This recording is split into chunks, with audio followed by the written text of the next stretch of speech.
Yeah, baby. We ain't live. We live on YouTube. I guess Instagram is loading up. 3 seconds. Where you at, Instagram? Come on. Wow, IG. Taking a while. Our weekly therapy session. Yes, sir. Yes, sir. You know the deal.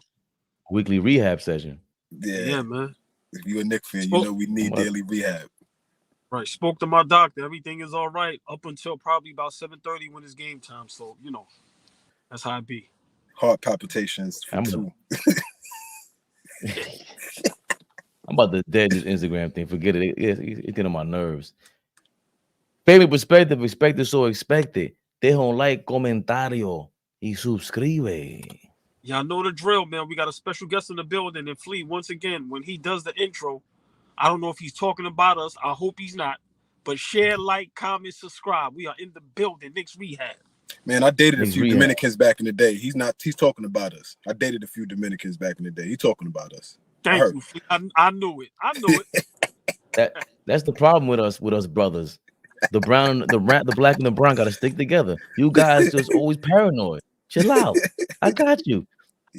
Knicks Rehab. We are smoking the NBA pack out here. You kidding me? Is it 8 in a row, Flea? 8 in a row. All kinds of different packs. Denver packs, Philly packs. Crazy. Whatever pack you need, it's lit. And Flea rolled it. So you know that means it was rolled nicely. Hey, we get these things out of here. That's Flea. Hey, Fabian, we smoking on the best Zaza. Remember, you got Reg, you got Mid, and you got Zaza. So when we beat in Milwaukee and Denver and Philly and Minnesota, we smoking that Zaza. That's right. Knicks 14-2 in their last 16 games since acquiring OJ Anunoby, but we're 2-0 without OJ Anunoby, actually, and 2-0 without Randall, both of them. So this is leading us towards the next game versus the Indiana Pacers tonight. Battle of the point guards, though, because we got Flea here, and I think the guest is going to go first here, AllBall, because of course I'm wondering if we're having second thoughts about Big Brunson being the superstar that we've been parading about. Mr. Flea, the floor is yours. Is Brunson a superstar, and what's going on with the 2-0 without all our big dogs? Listen, man, first of all, big shout out to the New York Knicks, man. Best January since 1994.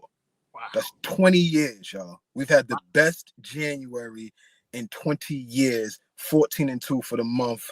That's a hell of a month. Only losing 2 games, lost to Dallas and lost to Orlando, I think. So, like we just said, we've been killing guys. We've been killing teams for the last month, starting off the new year.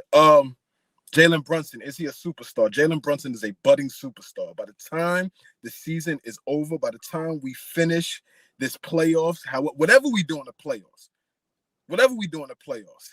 we know that this dude is going to show up and show out. So I'm running behind the bandwagon a little bit right now. I didn't hitch my trail. Y'all are driving that thing. Y'all are driving it. I'm running behind it. I'm running. I picked up my pace. Before I was jogging. A couple of months ago, I was walking. Right now, I'm sprinting. I'm trying to catch up to the bandwagon. Extremely impressed with Jalen Brunson. Extremely impressed by how this dude shows up every night. I don't think ever he shows up during the game and we wonder what kind of attitude he's gonna have, what kind of energy he's gonna bring. Is he gonna allow non-calls to get in his head? Is he gonna take on matchups personally? Colin Sexton tried to get in his head the other night, and he wound up killing him. Didn't even let Sexton get in his mind. All he did was, okay, we're gonna kill you for the rest of the night, and he proceeded to kill Sexton and whoever jumped out in front of him for the rest of the night. I love what the Knicks are doing. Next man up, because injuries are kind of kicking us in the butt, but everybody is stepping up. I love what I see from Dante DiVincenzo. But tonight is a hell of a matchup.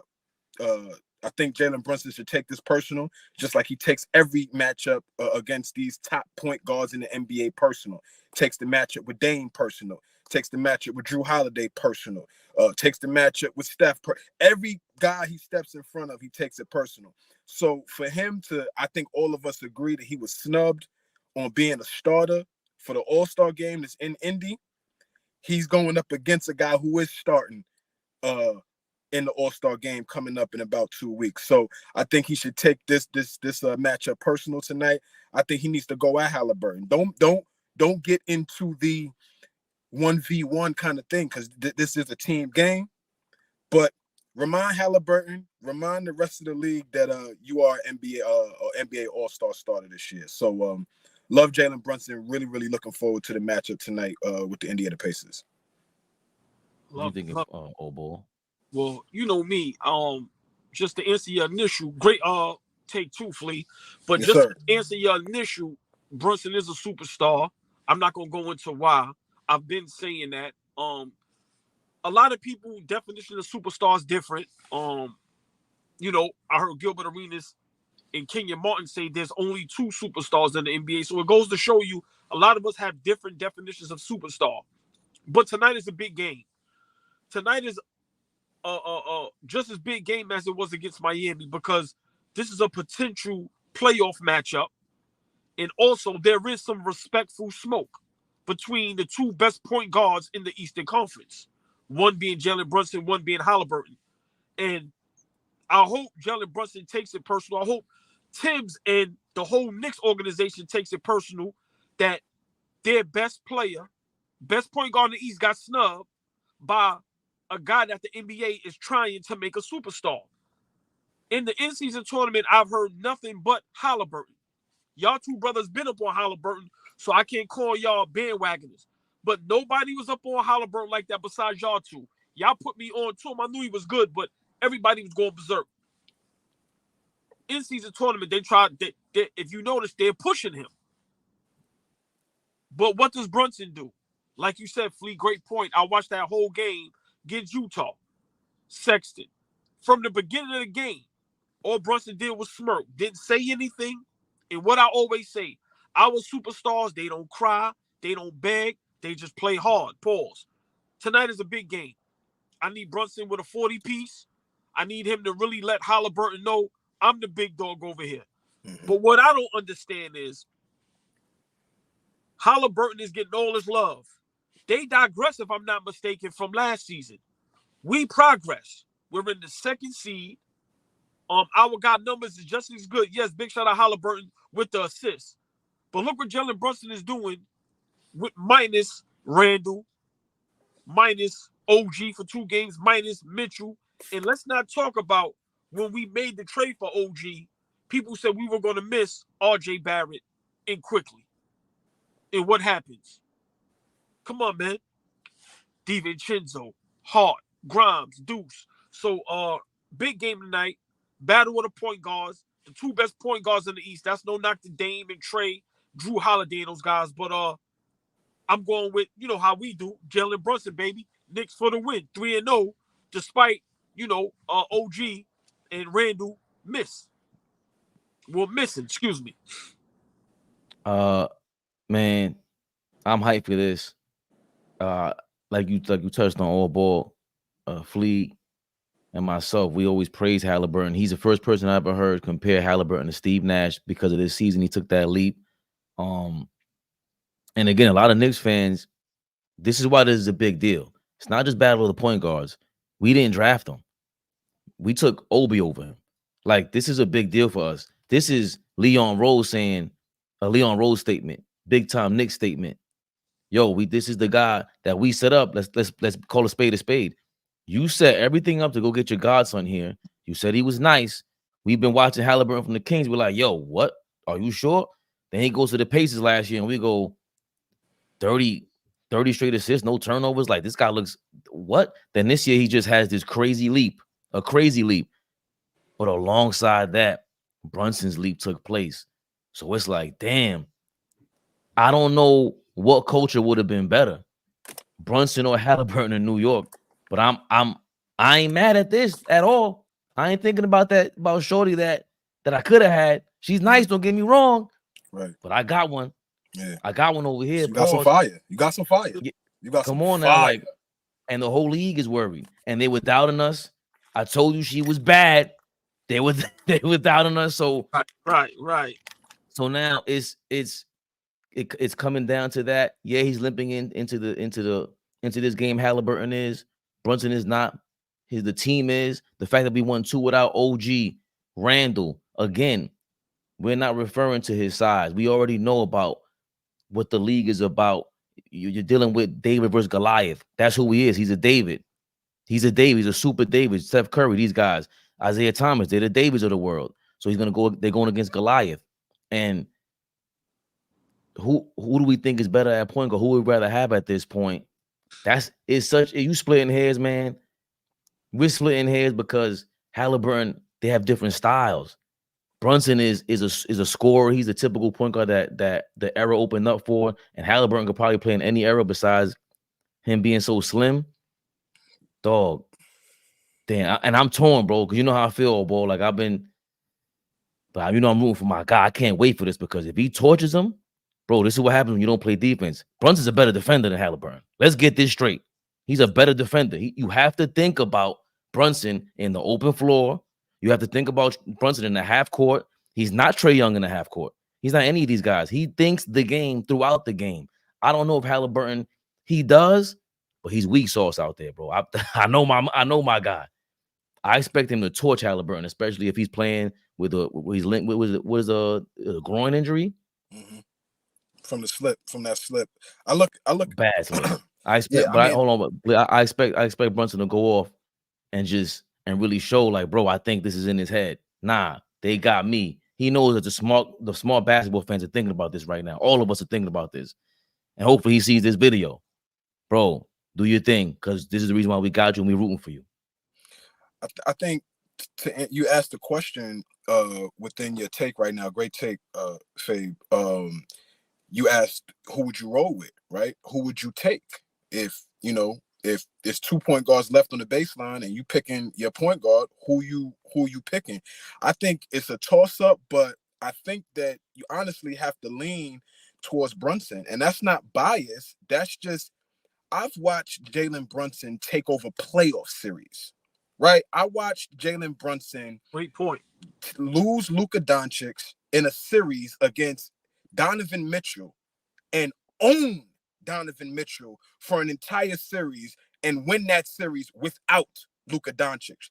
Then, after that, watch him compete in a Western Conference Finals against the champions, Golden State Warriors. You were competing against a Steph Curry, a Klay Thompson, a Draymond Green, like the cream of the crop of the NBA, right? I watched Jalen Brunson compete. I watched Jalen Brunson average 30 in the second round of the playoffs last year against a Miami Heat team who winds up in the NBA Finals. So I've watched Jalen Brunson play in some pretty big stages, show up on some pretty big stages.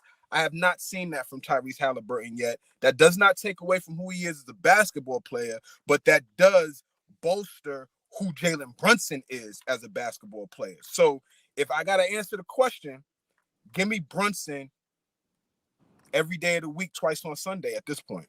So, well, damn, y'all both made such great points. I'm gonna take it in another direction. Mm-hmm.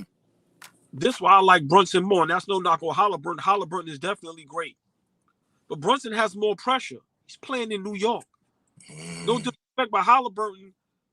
There's no expectations over there. Right. If they don't make the playoffs, there's going to be no scrutiny. It's going to be just fine. But when you play for the Knicks, come on, man, it's a whole different ball game. So for Brunson to invite that and put that on his shoulders, also you're playing with a Randall who, was our guy for these last couple years. So to make that work, to help Tibbs understand, now how to coach in 2023-24, this is all Brunson. Yeah. So the props that Haliburton gets for the assists and being a pure point guard, which he's great at, Brunson is a pure point guard, but in a different sense. He's getting guys to buy in. He's getting the coaching staff to buy in.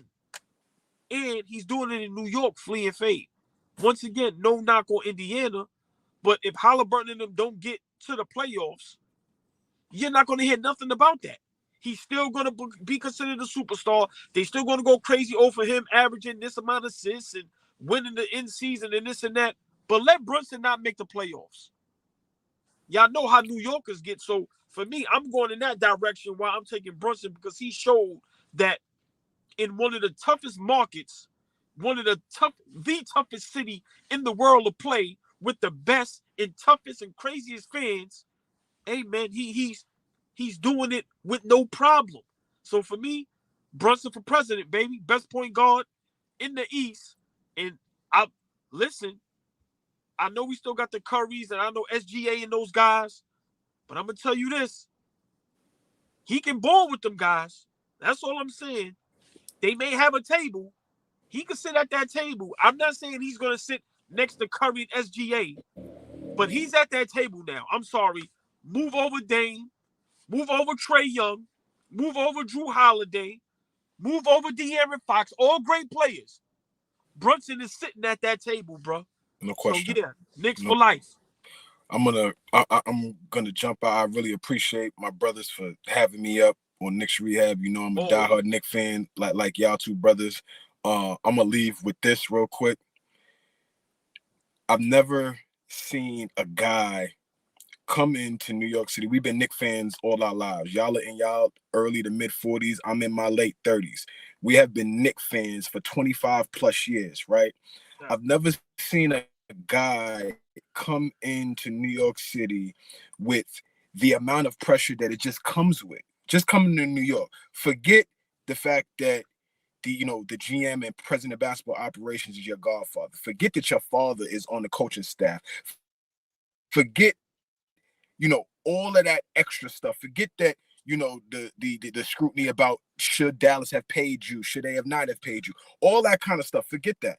This dude comes in on the court every night, never looks sped up, never looks under pressure, never looks, you know how you can look at a basketball player and tell the lights are a little too bright, the stage is a little too big.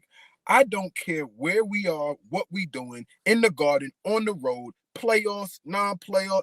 I don't care what it is. This dude looks so cool as a cucumber, y'all. It's you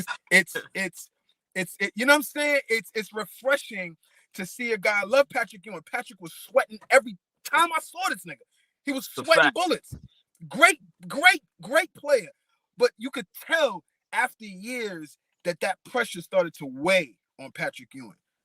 Jalen Brunson is early in his Knicks career, but I just love how he approaches every game like it's just the next game. It's never living off of. He had 50 against Phoenix one night. He comes back and forget about that game. Let's get to the next one and kill who's in front of me. So I just love his approach, and I love how it is. It's infectious on the team. Randall's attitude is much better than it has been for the last four seasons. Everybody is buying in. I just love the effect that Jalen Brunson has had on our Knicks. Fabian, too, I appreciate y'all so much, man. I'm gonna watch for the rest of the show. Thank y'all for having me. Hold on. Before you run, think about it. Tibbs is smiling. When the last time y'all seen Tibbs smiling? I've never seen Tibbs. Tibbs had the youngest MVP in NBA history. I didn't even see him smiling with Derrick Rose. I didn't even see him smiling then. Hey, the Brunson effect is real.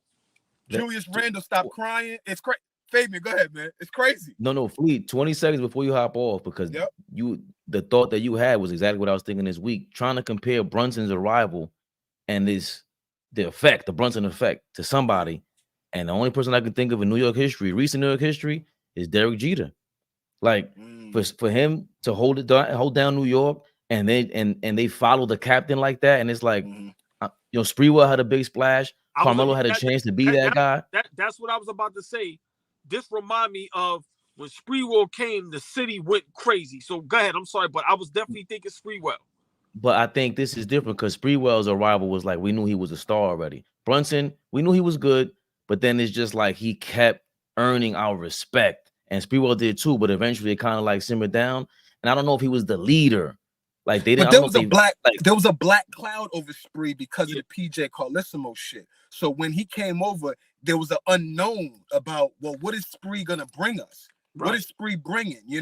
We knew, like Fabian said, we knew he was great. First team All NBA that year. Michael Jordan retired. Right, he was the best shooting guard in the league. So we knew that he was great. We didn't know he gonna bring some toughness. I love Allen Houston, but what was the knock on Allen Houston? He's soft. He doesn't rebound. He doesn't defend. He's just a shooter. Now we put Spree next to him. Allen Houston becomes a 2-time All-Star. So you know what I'm saying? Like, I understand. I get what you're saying though. Spree had a great effect. I'm gonna jump out, brothers. I appreciate y'all so much. You already know, always, Flea. Yes, sir. Definitely, man. Yes, so, sir. And I that's the first person that came to mind of me though, ball was like, who really? Because remember, Jeter couldn't rookie season. I'm not a Yankee fan, by the way, so I give props. I have to give him props because Jeter, I just respect him like that. But you saw he wasn't gonna get the outright respect from with all those vets on there. It's like kind of like Kobe, like, nah, you're the young guy here. But then eventually it was like, oh, he's the captain. And now same thing with Brunson. Oh, all right, this is just the boss's son. And all of a sudden everybody turns around like, oh, no, he is the captain. And again, we said with Randall, if the guy was getting paid the most is following you, that's saying something. That's saying something. Right. And for me, that stigma of pure point guard, it doesn't, I think you can be a pure point guard without averaging a whole lot of assists. When you're a leader and you get the guys to follow you. Look at DiVincenzo, Grimes, and Deuce now, when they got a pure point guard / leader. So, like I said, for me, yes, I'm a little biased because it's my Knicks, but watching the game, this guy's special. I'm sorry. And, I'm not going to continue to let my eyes deceive me. People are watching and still they still think it's fake. This guy is the real deal. And the problem is he's not athletic. He's not catching alley-oops. The handle is not Jamal Crawfordish and Kyrie. So, the way he shoots his jump shot is not a perfect form, and he's not, spotting up. And, so people are so used to what the point guards are today as far as, like, combination guards. So you got SGA and Harden, big guards, and guys that can slash and dunk. And then you got Ja and them guys that's just athletic out this world. Then you got Curry, greatest shooter. You got Trae Young, great shooter. So people are so much used to that, like you said, Haliburton, tall, slim, but can dish the ball out. But then you get a guy like this. And you said it before, Shaq. Allen Iverson-ish. I'm just saying. So I'm not letting my eyes deceive me. Once again, I'm going to keep saying it. Hey, Becky Hammond. Hey, Candace Parker. What up, Shaq? What up, Kenny the Jet Smith? Hope y'all retract y'all retractions one day, because the Knicks have a dude. They have a legit superstar. Miss me with star. Miss me with all-star. He is a superstar. I'm going to leave it at this. In Charlotte, did y'all see how many Jalen Brunson jerseys was in the building? It was crazy. How many away games turned to home games? Fabian, can I say it one more time? Did y'all see how many Jalen Brunson jerseys? Did y'all see what happened in Brooklyn? Big shout out to Mikal Bridges. Did y'all see his crunchy face? Listen, man. Jalen Brunson is the real deal. The Brunson effect it's a real thing. And listen, he got the city popping. He got literally the whole world. Every time the Knicks play, people are tuned in.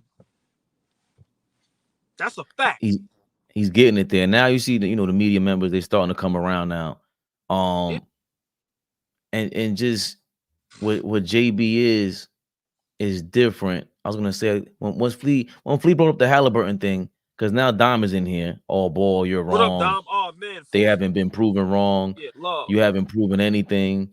So again, a lot of people like to go to the playoffs and say what? Like, what do you mean they haven't proven anything? Brunson has played back-to-back playoffs, smoked Donovan Mitchell in both. And he's gone through that challenge, the hurdles that everybody's talking about with the playoffs, and he's shown up with Luka Doncic, without Luka Doncic. Candace Parker's the one that slipped up and didn't even realize that Brunson killed everybody, including the Miami Heat in the second round. Yep. So when we say these things, I'm not sure what we're talking about, because again, we were missing. Randall wasn't all the way there. IQ didn't show up, and we can make excuses all we want to. Yeah, we can do that. He's afforded that. Actually, Brunson has afforded the excuses, just like every other superstar in the league has. So when he doesn't show up, we're gonna.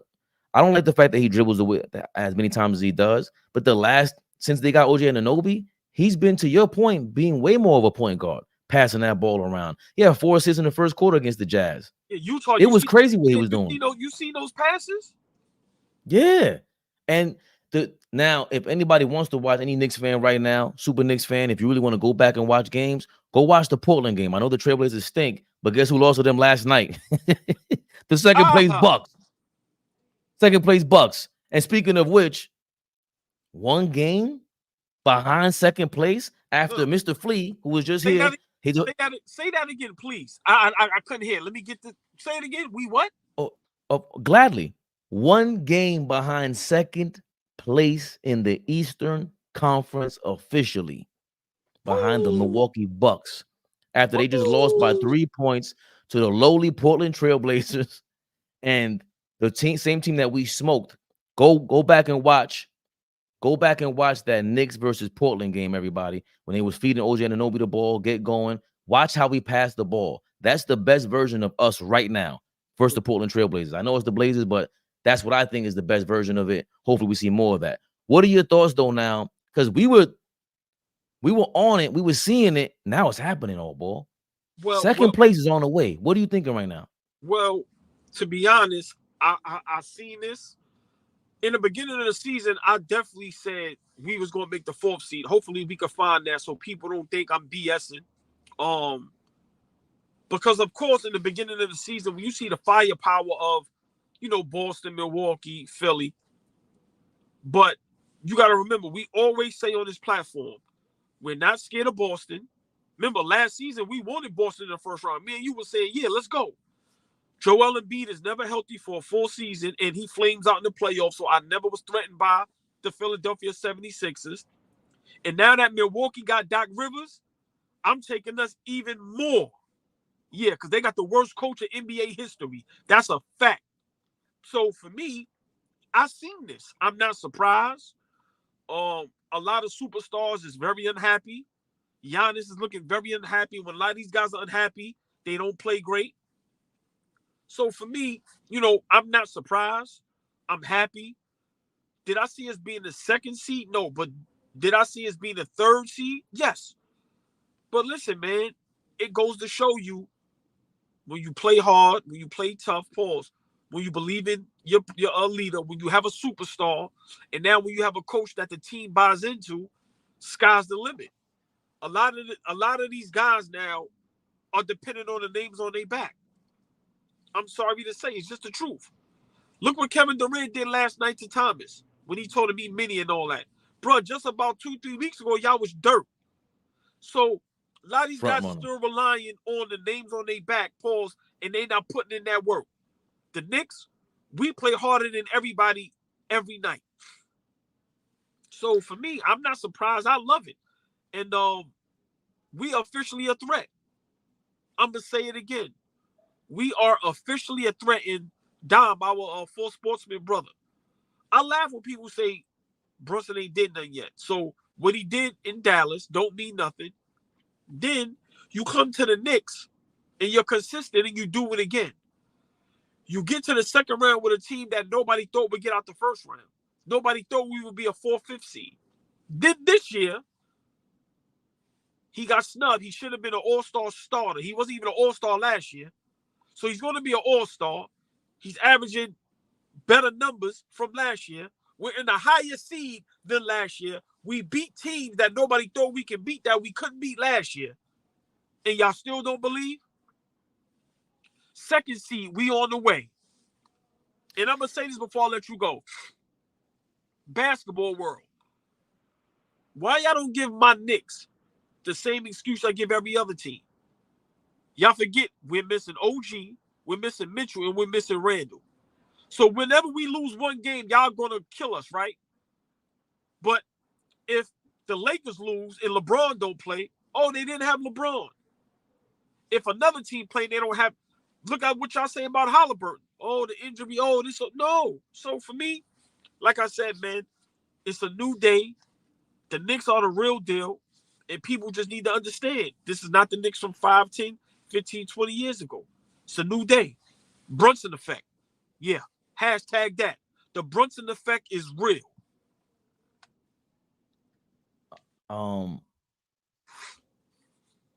I just like you said with this, I like what you were talking about. We jumped from the fact that he proved himself on Dallas, and he we didn't sneeze at him. We didn't say we liked him. But I no longer wanted Donovan Mitchell at that point. Get to that in a second.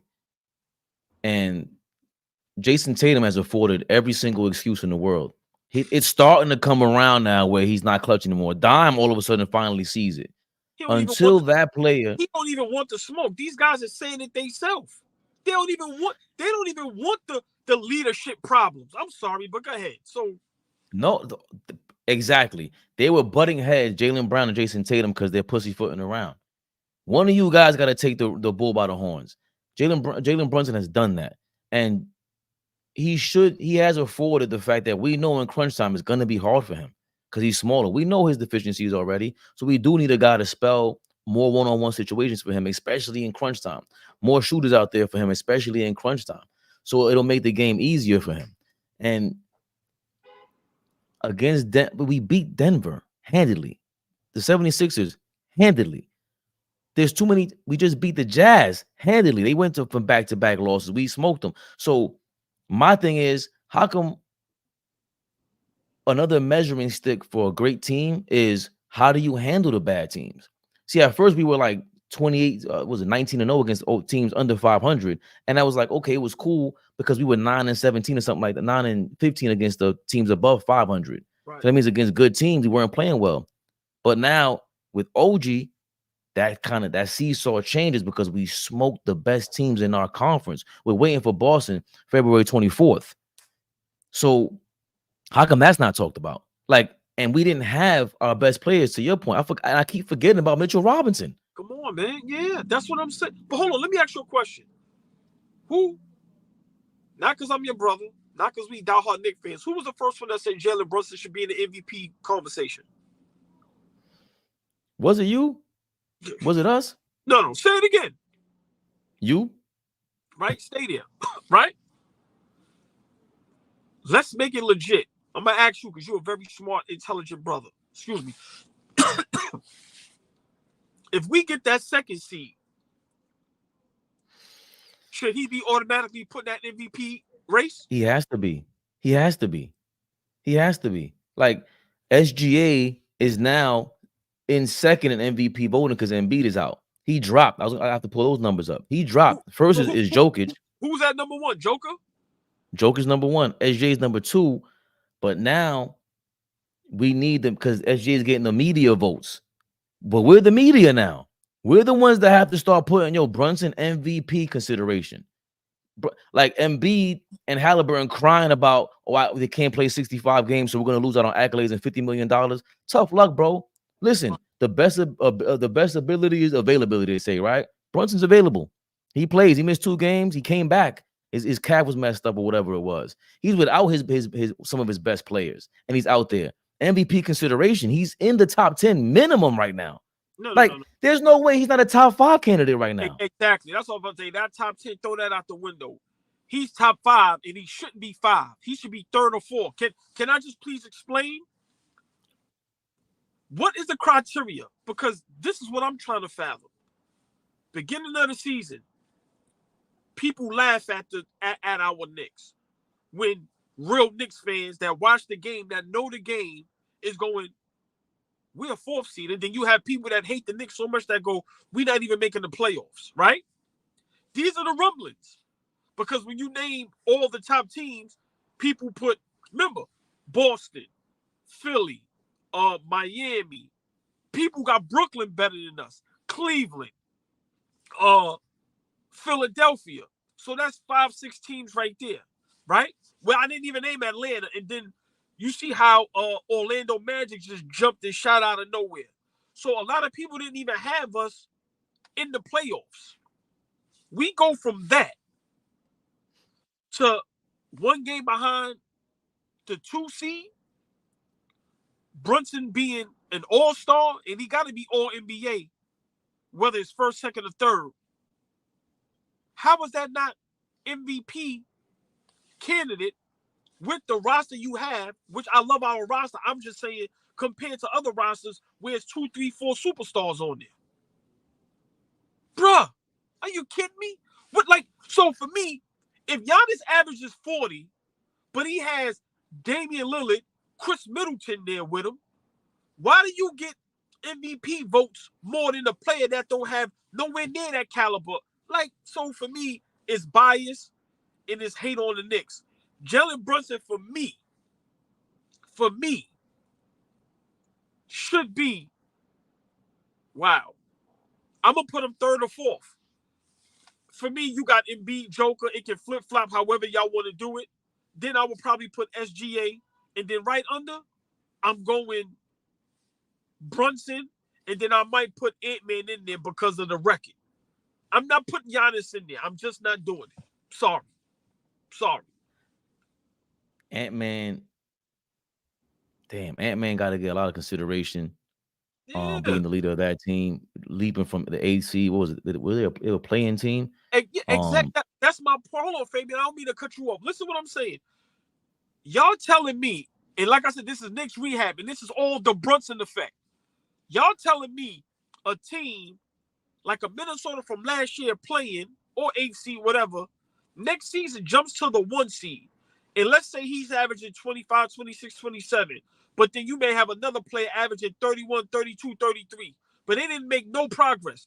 Why is that person more of an MVP candidate than the next guy? Explain that to me. Keep going. I'll go to the bathroom real quick. Right, yes. So you know, for me, like I said, for the Knicks to be in 3rd place when nobody had us in the 4th, 5th, 6th place, and then now we 1 game behind Milwaukee to be in that 2nd place. Listen, man, that speaks volumes. And that's from Brunson. And I got to give a big shout out to Tibbs. Tibbs is doing a hell of a coaching job. But those guys that's coming off the bench, those guys that's playing great, DiVincenzo, Grimes, Deuce, Josh Hart, I told y'all, we're not going to miss, no disrespect to them, RJ Barrett and Quickly.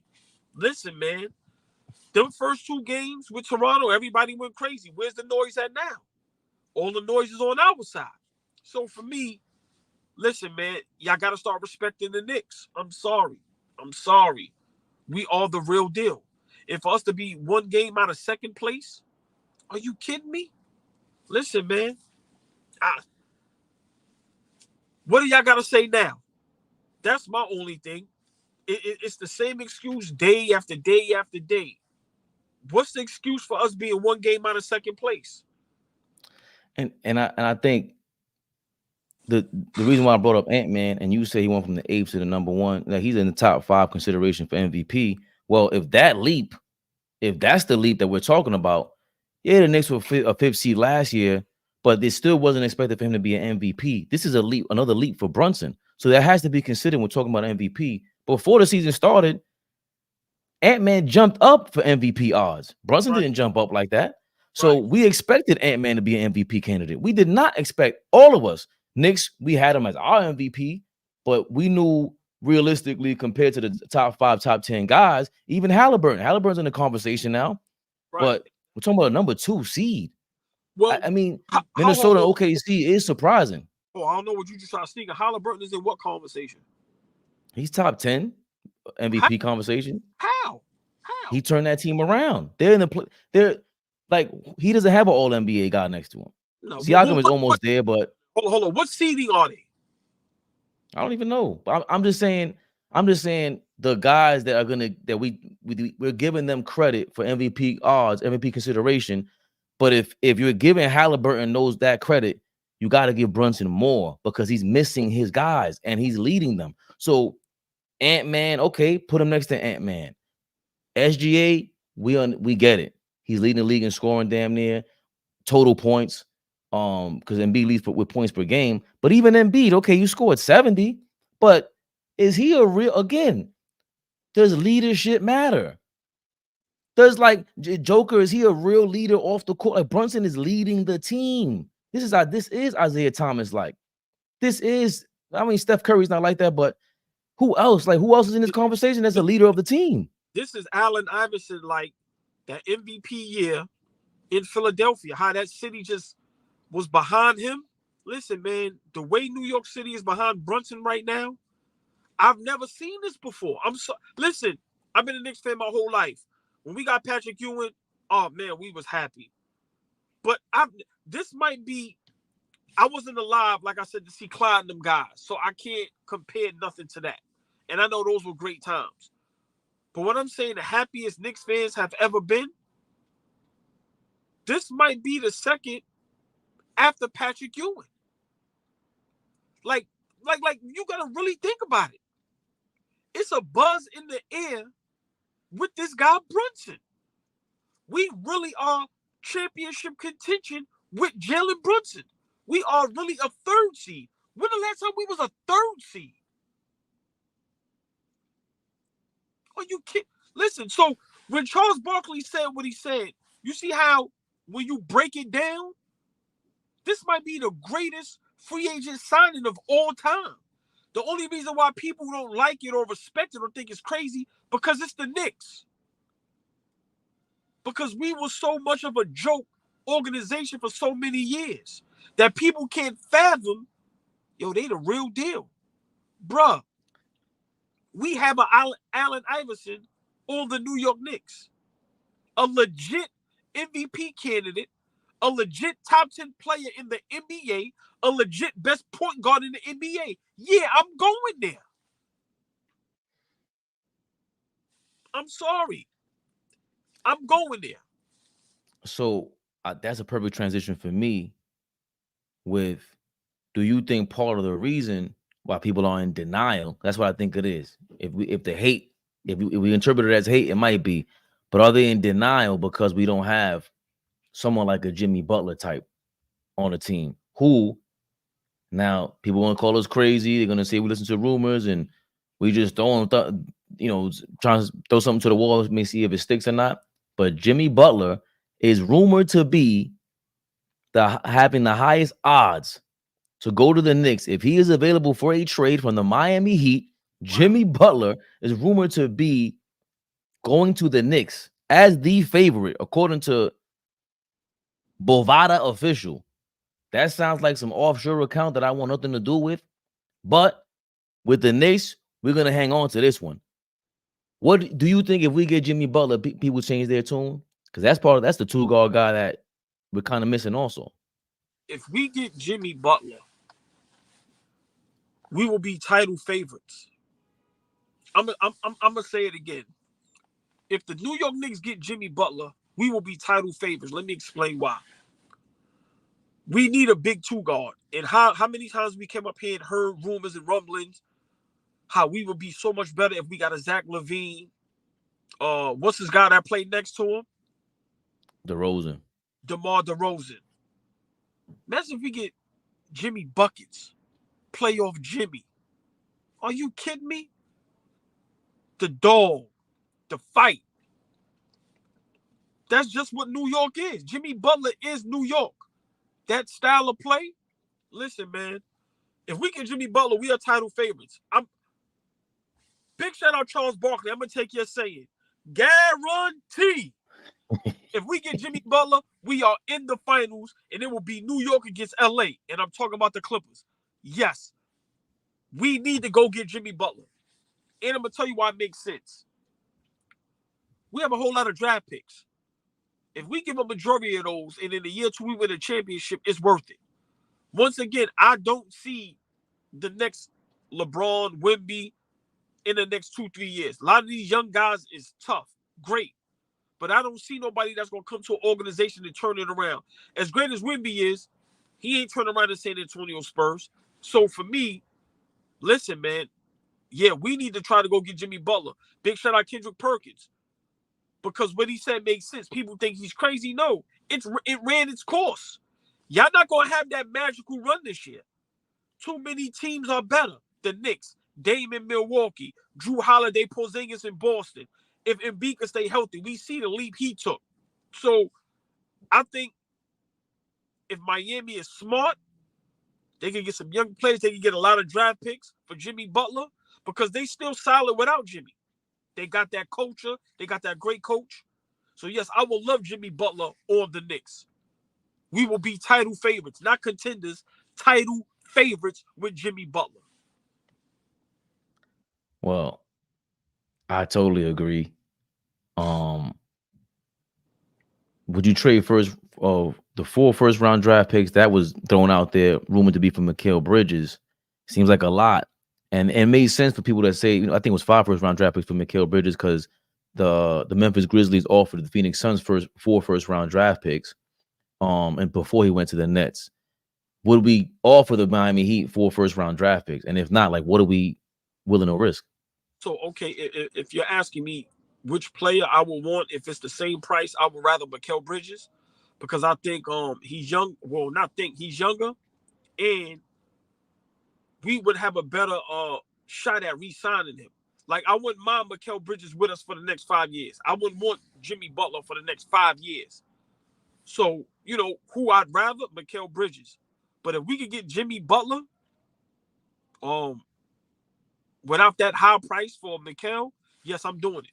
But I would take either one for the 4 draft picks. Now, it depends on the players and all of that. Like I said, I think we would have to give up less for Jimmy. But I think either one makes us title favorites. Either one. I'd rather Mikal because, like I said, that's the future. Like, we would eventually probably sign him to a long-term deal. Now we would have... See, I've said this a long time ago and people laughed at me. You have to take a page out of Golden State's book. I'm not saying we're going to turn into Golden State Warriors, but you have to be patient and then you get your core guys. Remember, Golden State had their core guys. Curry, Clay, Draymond. Our core guys can be Brunson, if we get Mikal Bridges, and Randall. You get that core, you lock those in for the future. They all young. They can stay together, and then sky's the limit. So would I rather Mikal Bridges? Yes. But if I could get Jimmy with no headaches, no problems, I'm going to do that ASAP.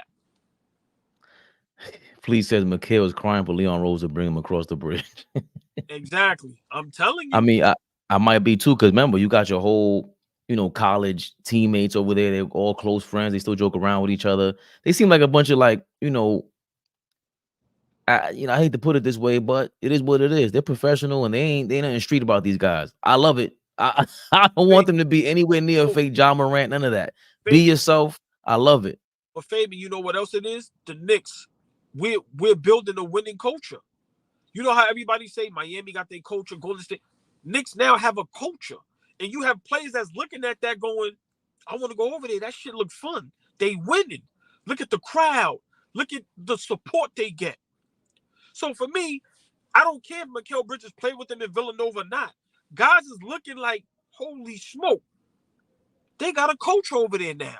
Now we see what it is when people say it ain't nothing like playing for New York. So to me, that's what most these guys is looking at. And big shout out to Woj. He said it. And as you know, that's what's happening. No superstar wants to jump out and be the first. So a lot of these guys are skeptical and they waiting. Mikal Bridges don't want to be the first to go, yo, I want to go to New York. But guarantee let it be that somebody else jump out there first and watch how many guys follow suit. It's just going to take that one guy. Somebody got to have the cojones to jump out the window. We already did that. Brunson was the guy. He didn't hesitate. He saw, obviously it's easier for him with his family than everything, but he's the guy. You at heart, and we might have to give credit to Hartenstein, man. Like, yes. No, but Fabian, wait. What I'm saying is Brunson didn't come out and say, like, you see how these guys are bold now? Like how guys will say, I only want to go there. We need Mikal Bridges. Remember, you got to hold that organization's feet to the fire. Yo, I don't want to be here no more. Trade me. I only want to go to the Knicks. I think that was happening. And you could tell with the media guys, like Richard Jefferson said 5 years ago was the complete opposite. 2 years ago, he was like, or a year and a half ago, he said, no, this is different. Yeah. When you hear the media talking like that, it's important because, the guys like Stephen A. Smith, they don't matter. They clearly don't watch and have no pulse on the Knicks. When you claim to be a Knicks fan and you have all the access in the world to whoever and you don't use them. How do you not know who Hartenstein is? And again, with the going back to the Mikal Bridges, Jimmy Butler thing, though, that's tough. Jimmy Butler, if you get him, that's immediate pressure for, like you said, title contenders. There's no way around that. Bridges, it still leaves you some time to go, okay, they don't have to win right now. They're developing. We have the excuse. With Jimmy Butler, that's a win now scenario. He's not coming for play. I don't know if he's necessarily the best player on the team at that point. And it'll be good for him because of the experience he has and, you know, all that culture business. He's going to have to turn in that towel and get with the Brunson culture. But Fabe, I disagree with what you just said as far as like if we get Bridges. I think if we get Bridges, that's pressure to win the title. I don't think there's no Bridges is a great player. And like you said, you always was high on Bridges. Like Bridges is tough. So I think if we get Bridges, I'm not saying it'll be the same pressure as if we get Jimmy Butler, but I think no, it's no we get Bridges and we gotta that's title.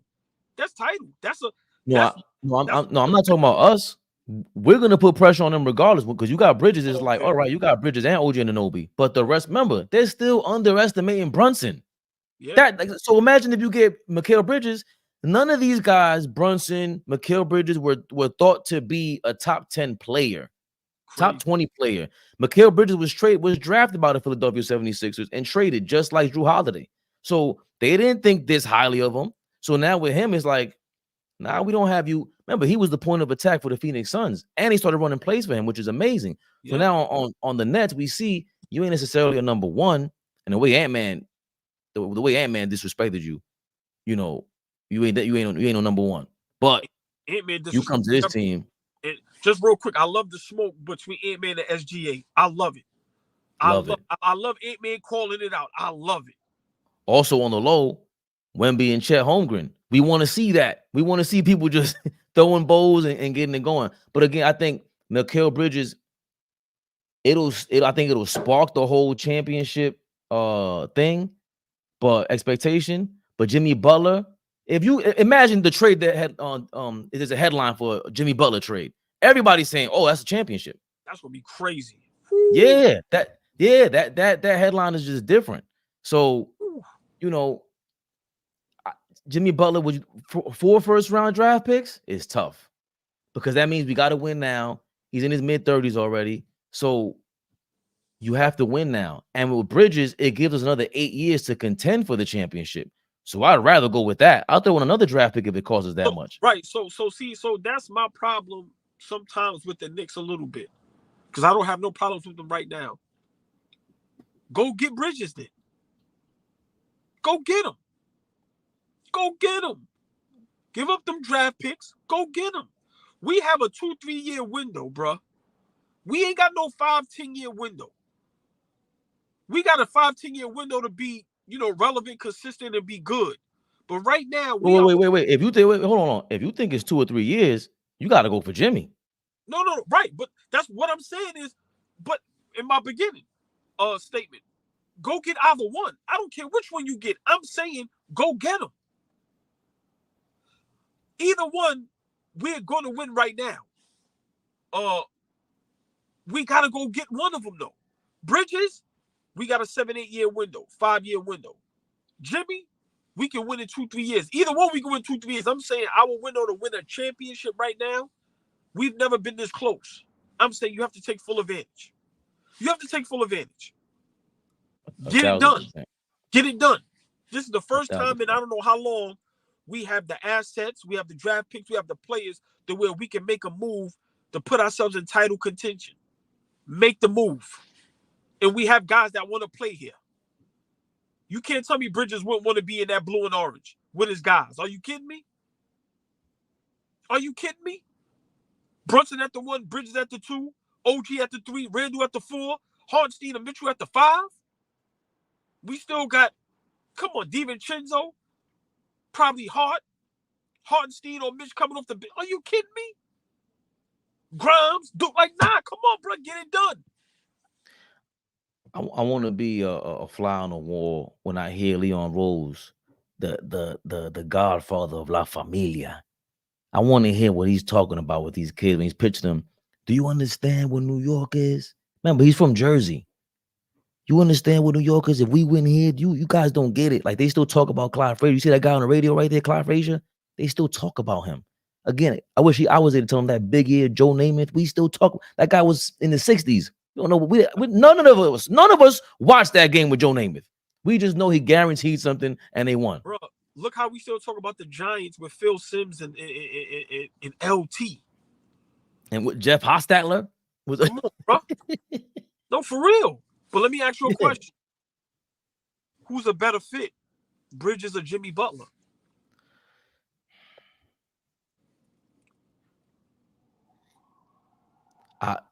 But if I had to choose, I'm going Jimmy Butler. Ooh, and you're a big Mikal Bridges guy, bro. Jimmy Butler. In the you old member, that's the guy when it's playoff time. All he needs, because I've just seen. I shout out to my man Tracy. He's a big Miami Heat fan. He hates Jimmy Butler. He says, yo, he only shows up for one game in the playoffs and he has 80 points, and all of a sudden you guys think he's whatever. I said, yeah, because he got hurt, number one. But you've been to 2 finals the last 4 years. And on top of that, forget all that. It's what you always talk about. Why you wanted Donovan Mitchell? I thought you was nuts. He is a movie. When it's crunch time, bro, Jimmy Butler is banging his chest. That's the guy. If we're talking about how I want to win, that's the guy that's going to get the ball, ask for the ball, talk smack to everybody. He's going to jump in the crowd. Not for nothing. He's going to get in anybody's face on the team, on the opposing team. Not for nothing. That's how I want to win. Yeah. Bring the Butler to the Garden. Serve Manhattan. Serve the city. You got to bring that guy over here. I love it. You agree? I totally agree. I ain't got nothing to say to that. That was I totally agree. Totally agree. Let's read some of these comments. Oh, let's get to it. Kevin Guavara, I think it's my first time seeing you here. Preach, Knicks Nation. Shout out to you, man. Turbo, what up, Turbo? Turbo facts. 3-year anniversary coming up for your show, Turbo. Master J3, salute. Anyone think Leon Rose playing chess with the Hawks on who cracks first for Murray? Of course. We've seen it with Donovan Mitchell. No, hey, I'm not giving you. But hold on, stay there. I'm gonna tell you why we ain't cracking. You see what DiVincenzo was doing? We ain't got a force to get him right now. Listen, he is playing chess. I'm glad he said that's a great point. What Grimes, Deuce, and DiVincenzo is doing right now, we make it just hold off on DeJounte Murray. And now, big shout out to my guy Fish, we go get a Brogdon. Take Fournier, take a pick or two, give us Brogdon. We don't need the Murray right now because what Grimes and DiVincenzo was doing, we good with that. As long as they continue to do that, we can hold off. I don't know what Turbo agrees with something. Side note, my dad loves Brunson and OG, how they both rarely show emotion and are locked in. Yeah. Brunson does show emotion, though. I was telling Fleet off mic the other day, hey, Brunson, stop crying. I don't like that. I see it. I don't care if you don't get the call. Talk to him. So, at what point is anybody going to take a page from Michael Jordan's book? The biggest star in the game, yes, you can pull up clips of him yelling at the referee. But there's also him, for the most part, when you watch the game, hands on his shorts, talking to him like, yo, because he knew I'm Michael Jordan. Right. Start acting like the GOAT. When they do, imagine pulling the ref to the side like, yo, Mike, I understand you got that call. I understand what you saw, but please explain to me like a normal human being. Politic, man. They're human beings. Right. They're human beings. I just seen Draymond, out of all people, dapping up some ref the other day. This Draymond is as much as you see him kicking and flating and go crazy in the ref, he does a lot of politicking, man. Well, hold on. That's why I respect Draymond. Big shout out Draymond. Like I said, just so happened Embiid get hurt playing Golden State. So big shout out Draymond Green, man. Are you guys happy you never got KD now? I'm only happy because Kyrie wasn't there. And at the time, Kyrie just, he seems like he found a fit over there in Dallas. By the way, what Kyrie's doing in Dallas needs to be talked about. What he's doing in Dallas is his mid-range shots are way different than before. He's taking a lot more mid-range shots, less than 17 feet. He's changed his game up, but I never, AllBall knows this. Anyone who knows me knows this. I ain't never want KD and Kyrie here together. Give me KD without him. We would have figured it out. I think that question I can't fully answer because it's two totally different times, two totally different teams and rosters. At that point, we needed a KD. Right now, we got our guy. So I understand the question, but it's no right answer for that. Sorry. Now, if we were stink, then it's different. Well, I disagree with that because now we see it just so happens to be Jalen Brunson's the kind of guy that I wanted and I envisioned this kind of culture. And this is all I wanted. Yo, do it right. Just do it the right way. There is a right way out there. The fact, again, going back to the question about are we gonna crack for DeJounte Murray? No, because Leon Rose has proven that. I'm waiting for the right deal. I don't care what you got. I'm not gonna just go jump on Donovan Mitchell, even though he wants to be here, even though he's a star. I don't care. We need to do this the right way. OG Anunoby, we basically said no to Donovan Mitchell. We basically kind of traded Donovan Mitchell for OG Anunoby, if we're being real. That's basically the trade. That's really the trade that nobody's talking about. We traded OG for Donovan Mitchell for OG Anunoby. That's really what took place by not taking the Donovan Mitchell trade. So which one would you rather? I think defensively and just chemistry-wise, this is a no-brainer for me. Is Jalen Brunson better than Luka Doncic? No. But he's not supposed to be. You know, the fact that you even asking that question is already a feat. And Dom, the one you don't want to give him. That's the problem. You don't want to give him his props still. But stay there because we need you come playoff time. We need you when it matters most. Don't hide. Keep that same energy, as the kids say. Because remember, those are trick questions. You can't win with those questions. Dom, you think you slick. That's like asking, is he better than Giannis? Like, don't do that. Don't do that because, like you said, he don't supposed to be better than none of these guys. He don't even supposed to be in talks with being the best anything in the NBA right now, let alone MVP candidate, best point guard in the East, all-star, second seed. He don't supposed to be in none of those talks. Brunson, which is to Kevin Govada's point, a question: who you guys compare more to JB, AI, or Isaiah Thomas? And rightfully so. Before we answer it, Jalen Brunson, AI, Isaiah Thomas were not supposed to be top 5 players. They're not. Think about it. I said this before. Sound like a broken record. I disagree with AI. He was supposed to be a top 5 player. I'm sorry.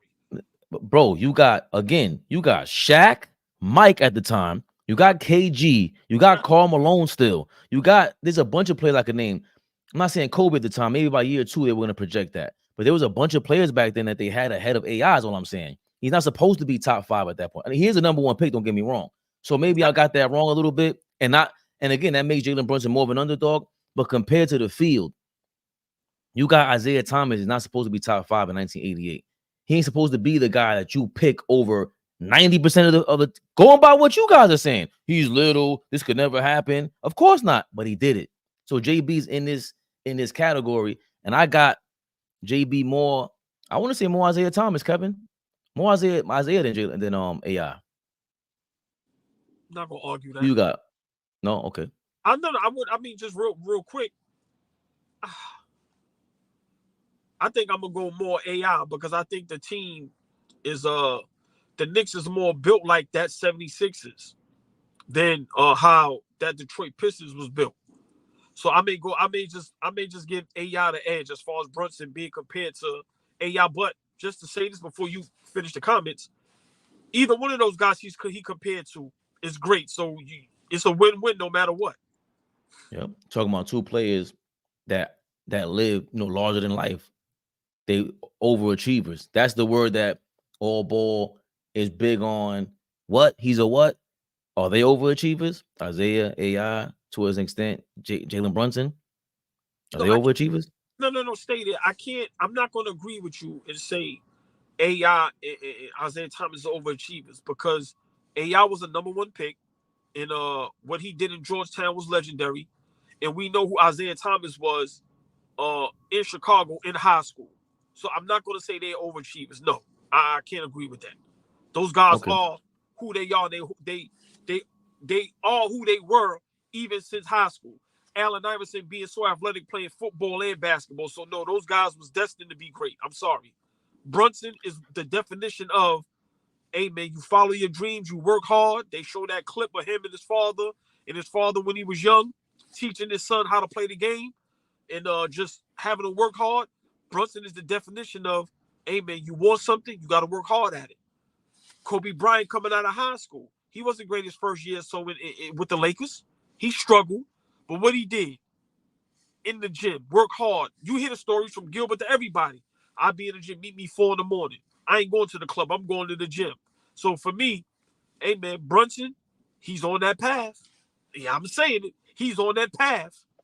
Yeah. And to your point, Isaiah Thomas was drafted 2nd overall behind Mark Aguirre. Surprisingly, I looked it up. Which ironically, Mark Aguirre was traded to the Pistons for them to win for Dantley, right? Right. Yeah, the microwave. No, Mark McGuire. You talking about Mark McGuire?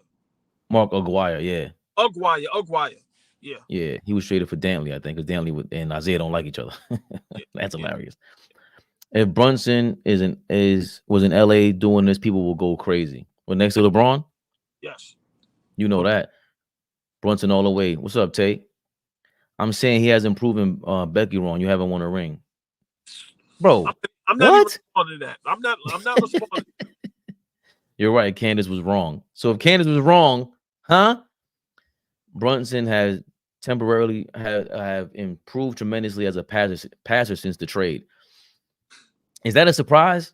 There's no RJ Barrett there. There's more spacing. Once you give the ball up, you know you might get it back. You know that if I give the ball up to OG is looking for the next best play, which is possibly me.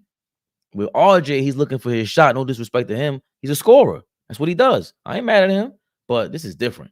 You got guys on the court willing to pass, and now Randall's like, hold on a second.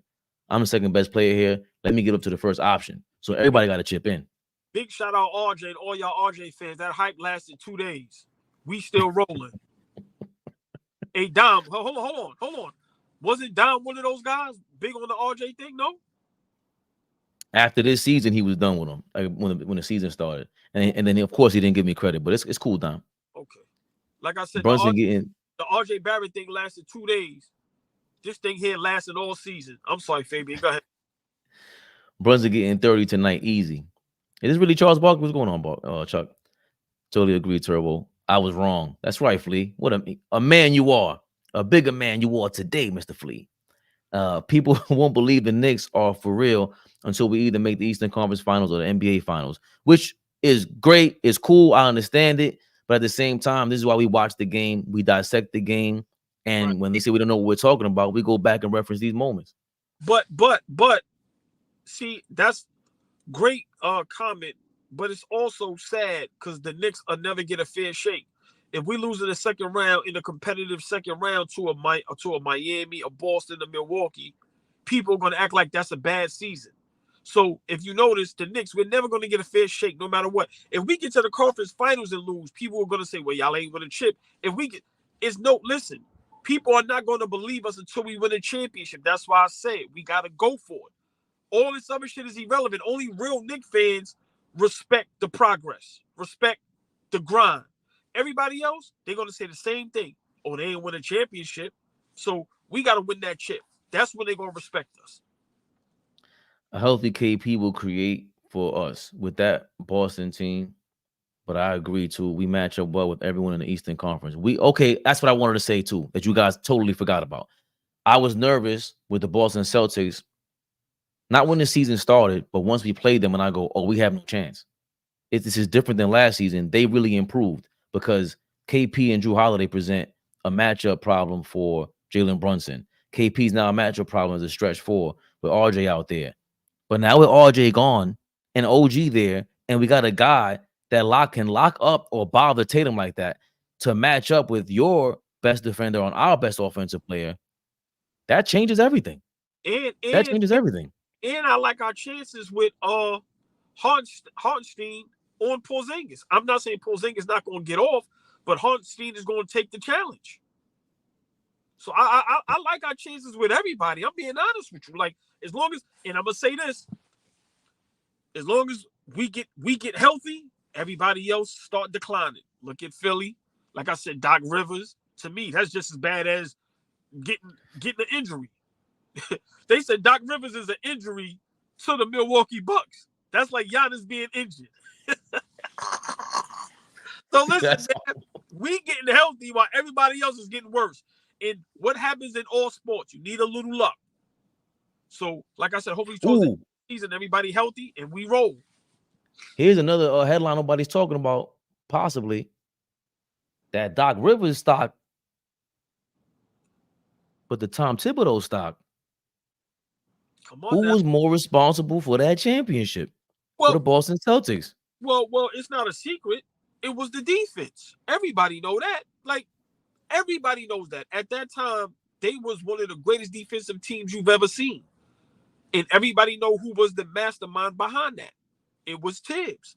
And now that Tibbs has the personnel, you see now the defense. So for me, like I said, I credit Doc for winning the championship. You can't take that away, but he doesn't get all that credit. If Tibbs and them guys ain't got that defense and KG with that defense and Paul Pierce and them guys just being tough, they don't win that. Rondo, underrated defender at the point guard position, feisty, tough. That was Tibbs, man. Listen, do you see all the former players talking about Doc, from Gilbert to Rasheed Wallace and them guys? They said Doc don't deserve to be a head coach no more. Y'all still think it's Doc that won that chip? Fabian, how long I've been saying this? We all have. You ain't with Diamonds in the building. You know how he feels about Glenn. And again, Thibodeau got Coach of the Year. Did he get one with Chicago? I don't know, but he got opportunity. This year for the Knicks Rehab here first. We potentially have Coach of the Year, Most Improved Player of the Year with Hartenstein, Defensive Player of the Year with OG, and an MVP candidate in Brunson. And maybe have 2 All-Stars and All NBA. Come on, man. Talk to us. When the last time we had that? Talk to us. Thibodeau, 2-time Coach of the Year. Doc Rivers. None. Crazy. Crazy. I can't wait for Saturday night. That's the Laker game, right? Yes, it is. Woo! Well, let's stay tonight. Tonight is a big game, too. We can't just look past tonight. Indiana is on fire. They got the All-Star starting point guard in the East, one of the best point guards in the league. So we can't look past today. Today is a tough game. We got to get through today. You guys keep missing the point of what Becky said. She said best on a championship team. Okay, but Dom, I got a question for you, right? Because we saw the Bucks win. The Milwaukee Bucks won, and Trae Young got hurt in that series, right? Kevin Durant, his teammates got hurt. The Lakers got hurt that year. So, injuries happen and things can take place. The Milwaukee Bucks won. Who was the MVP of the team? Giannis, right? Obvious. You would have asked that question mid-season, would have been Giannis. If the New York Knicks win the championship this season, due to injury, due to whatever, we flat out beat everybody. Who's the MVP? What are you talking about? Bro, who's the best player on the team? Listen, how is this not? You're making it into rocket science, bro. I didn't misconstrue what Becky Hammond said. I know exactly what she said, and I'm gonna stick to what I'm saying. She wrong. We have an all-star, we have a superstar, and she said you need a dude. We have a dude, and we 1 game behind being the 2nd seed. Argue with yourself, because I ain't gonna argue with you. We need Julius to come back healthy for the playoffs. Of course, hell yeah. Need, yes. To win, yes. He's gonna contribute. He's a big body out there. He's in the run for MVP. That's right, Turbo. I hear what you're saying, Dom. It just sounds like hate, because instead of just saying maybe Brunson can be this guy to lead us to a championship. Exactly. I think we need to make one more move. I wouldn't be mad if we stay pat, though. I still want Murray for the playoffs. It's not hate because history tells us only 3 guys have done it. Frazier, Zeke, and Curry. Okay. Yeah, we know that already, man. Hold on. So, look. This LA guy, because Frazier's not a small guy, right? We talking about point guards. Who's the best point guard ever to win multiple championships? What are you talking about? Listen, man. Okay, it's not impossible. You can be the best on the Eastern Conference team or 2nd round, but winning it all. So keep the energy. I love it. Okay, so she made a take and hasn't been proven wrong yet. What else you gonna expect us to do when he's playing great when asked to do so? It's still a regular season. He's showing up every night out playing the opposing guard. Boston gonna get this work. That's right, Tay. Acknowledge it without the victory laps. No, Dom, get out of here, bro. Who are you to tell? Again, stop trying to tell people how to be fans. Yo. Who are you, bro? You a police? You a fan police officer? Knock it off. Come to New York and tell me how to police the New York, how to fan the New York police, how to fan the New York Knicks. Get out of here, Dom. Hold on. Nah, Dom is the Knicks fan police, bro. Nah, you the Knicks fan police. Nah. Knicks fan popo. Nah, that's a fact. That's like me saying Harden was proving everyone wrong. No, he hasn't. You stay there. You stay miserable. Nah, Yeah. F that. Hold on. Wouldn't be. Harden proved everybody wrong. And you know who was a man enough to admit it on live national TV? Kendrick Perkins. He said, I have to walk back what I said. I was wrong. James Harden is cooking over there. Dom, you the only one that don't walk back none of your wrongs, bro. Jalen Brunson right now is making history with the Knicks.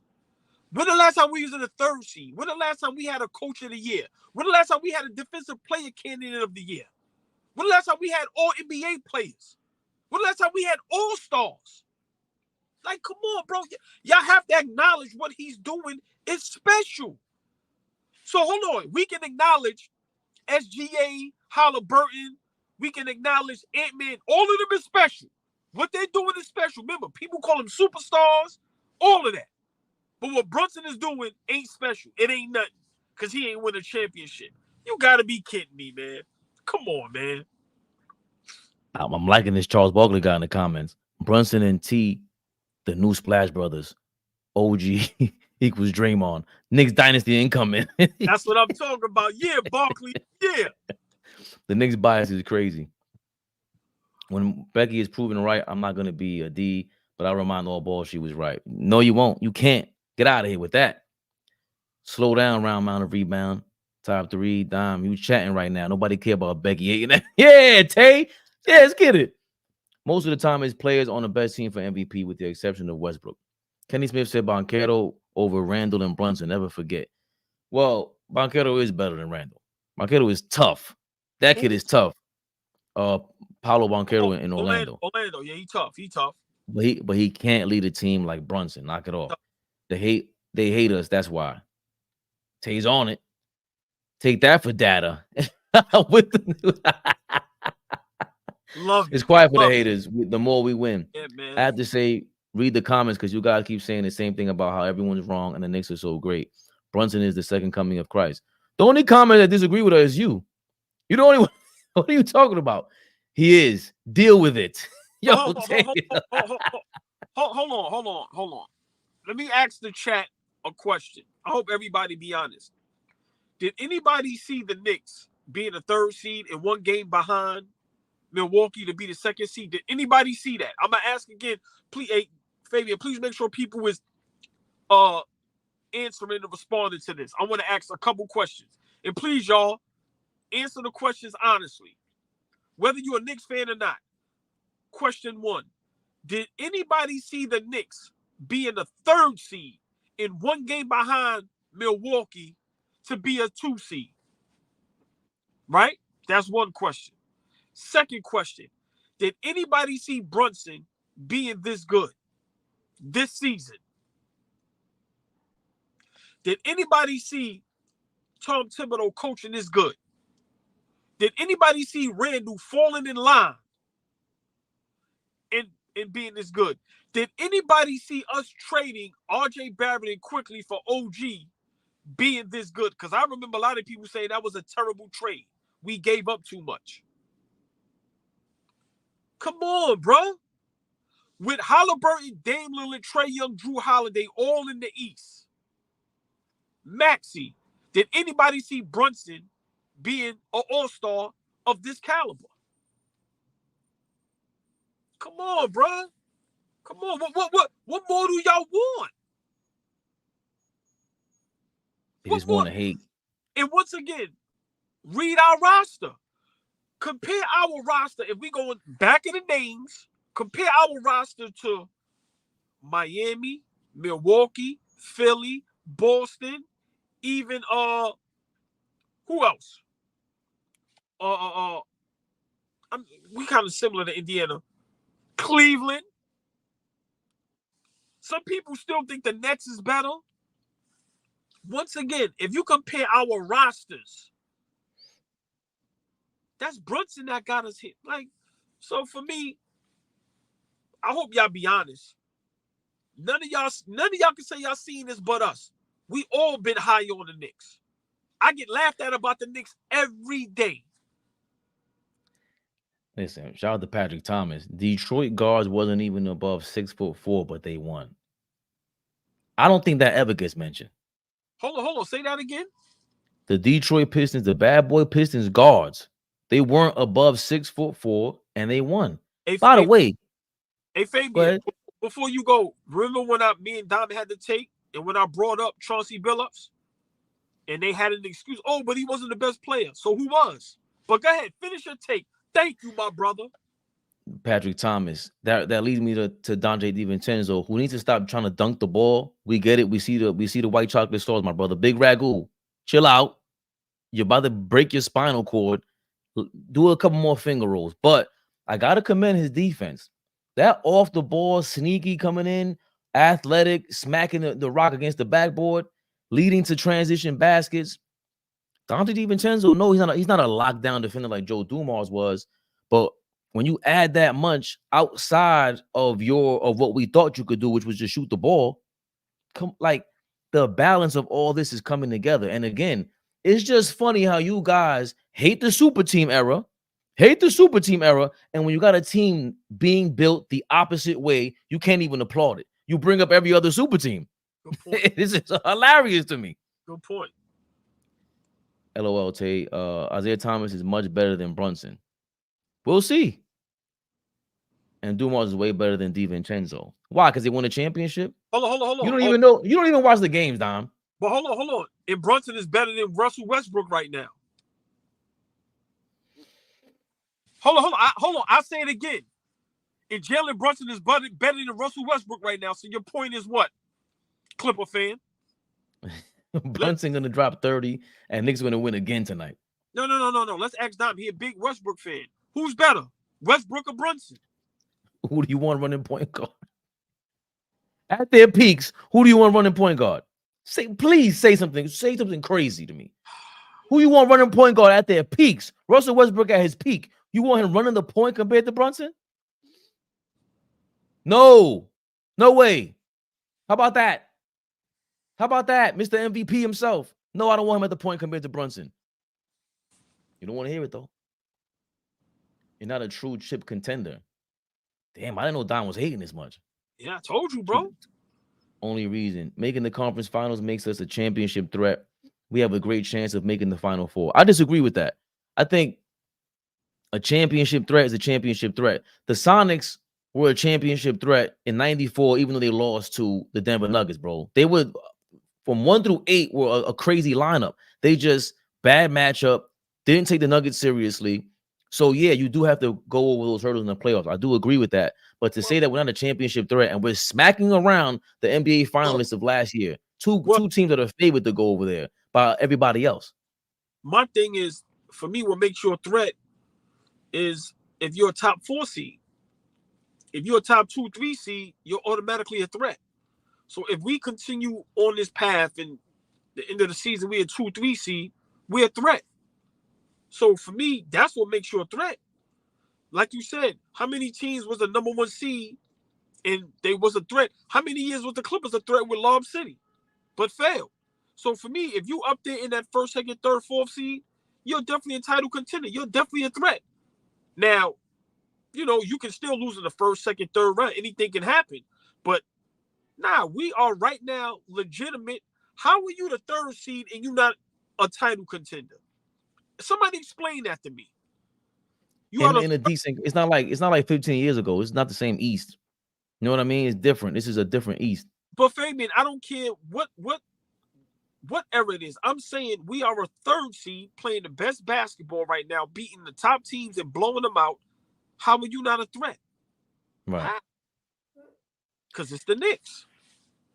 Yeah, it's starting to sound like hate, Dom. I don't like that. They try to shame us for facts. It's crazy. Yeah, Tay. Disagree. The Hawks made it in 2021 and they were never a chip threat. Again, that's not true. They weren't a chip threat throughout the playoffs. It was a funny season also, but I just went over that the other day. Trae Young twisted his ankle in that conference finals. How can they not be a chip threat when everybody got injured? And Milwaukee, that's when what's talked about a lot now. They walked in there and won partially because everybody else got hurt. How was Atlanta not a chip threat in the conference finals and their best player got hurt for 2 games?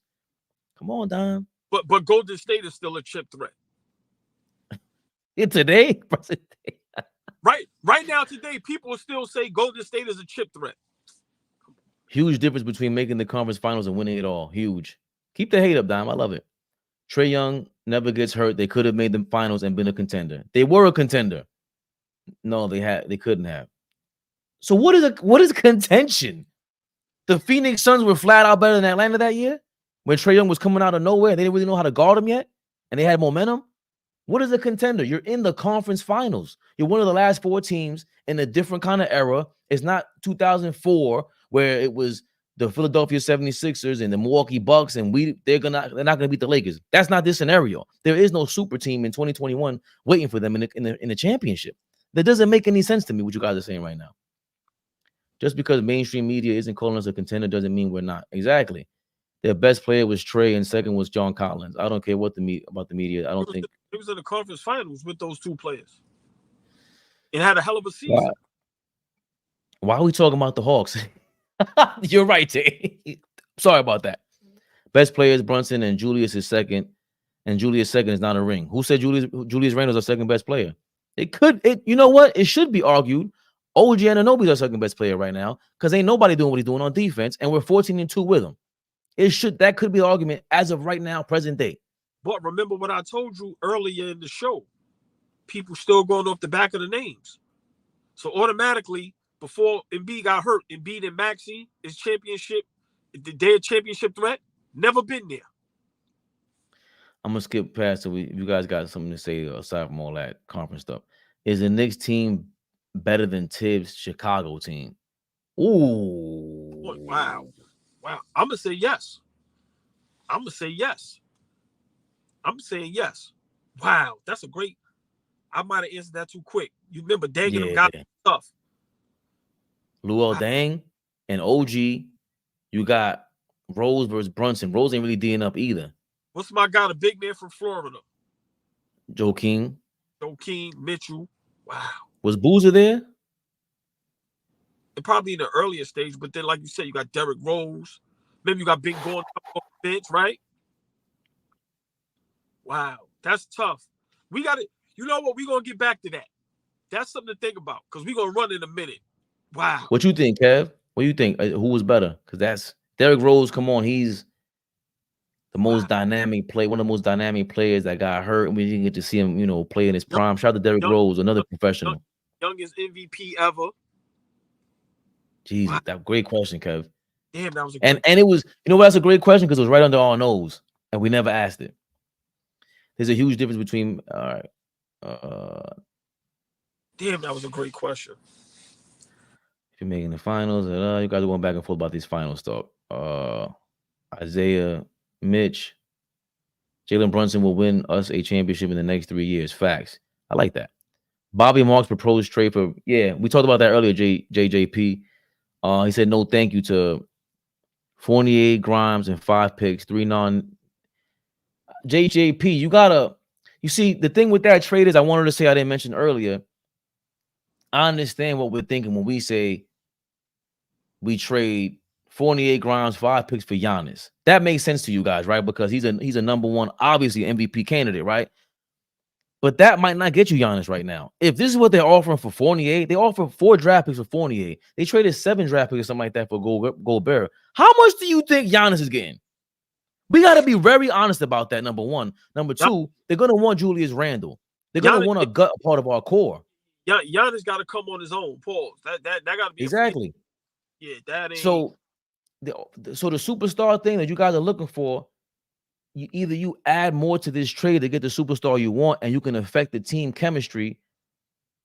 But really, what I want to do it the right way, Leon Rose, because he's in a perfect position. I'm gonna sit still, and if this is the trade for me, this is like our Giannis in a way. And it sounds confusing, but why not look at the RJ to OG upgrade? The DiVincenzo to Mikal upgrade defensively, however much that gap is, it might be there. And then you got DiVincenzo being the 6th man.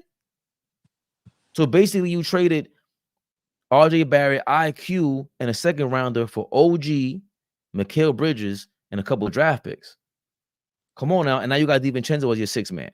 Or Mikal Bridges is your 6th man, possibly. That's what we're talking about. That's different than Giannis for 8 draft picks, killing your core. We've seen this movie before, Carmelo Anthony. I'm just against that. Yo, LeBron and AD out versus Celtics tonight. They want to rest up to beat us. Yep. No. That's exactly what it is. Hilarious. You gotta love it. Go rest up and get your ass whooped because OG's coming for you, Bron. Wow. Go rest up because I'm gonna love that. That's an even better matchup now. Turbo, you heard? Beating us is more important than the Celtics. Well, I think they look at it also as they have a better chance of beating us, and they might see something that they think they see.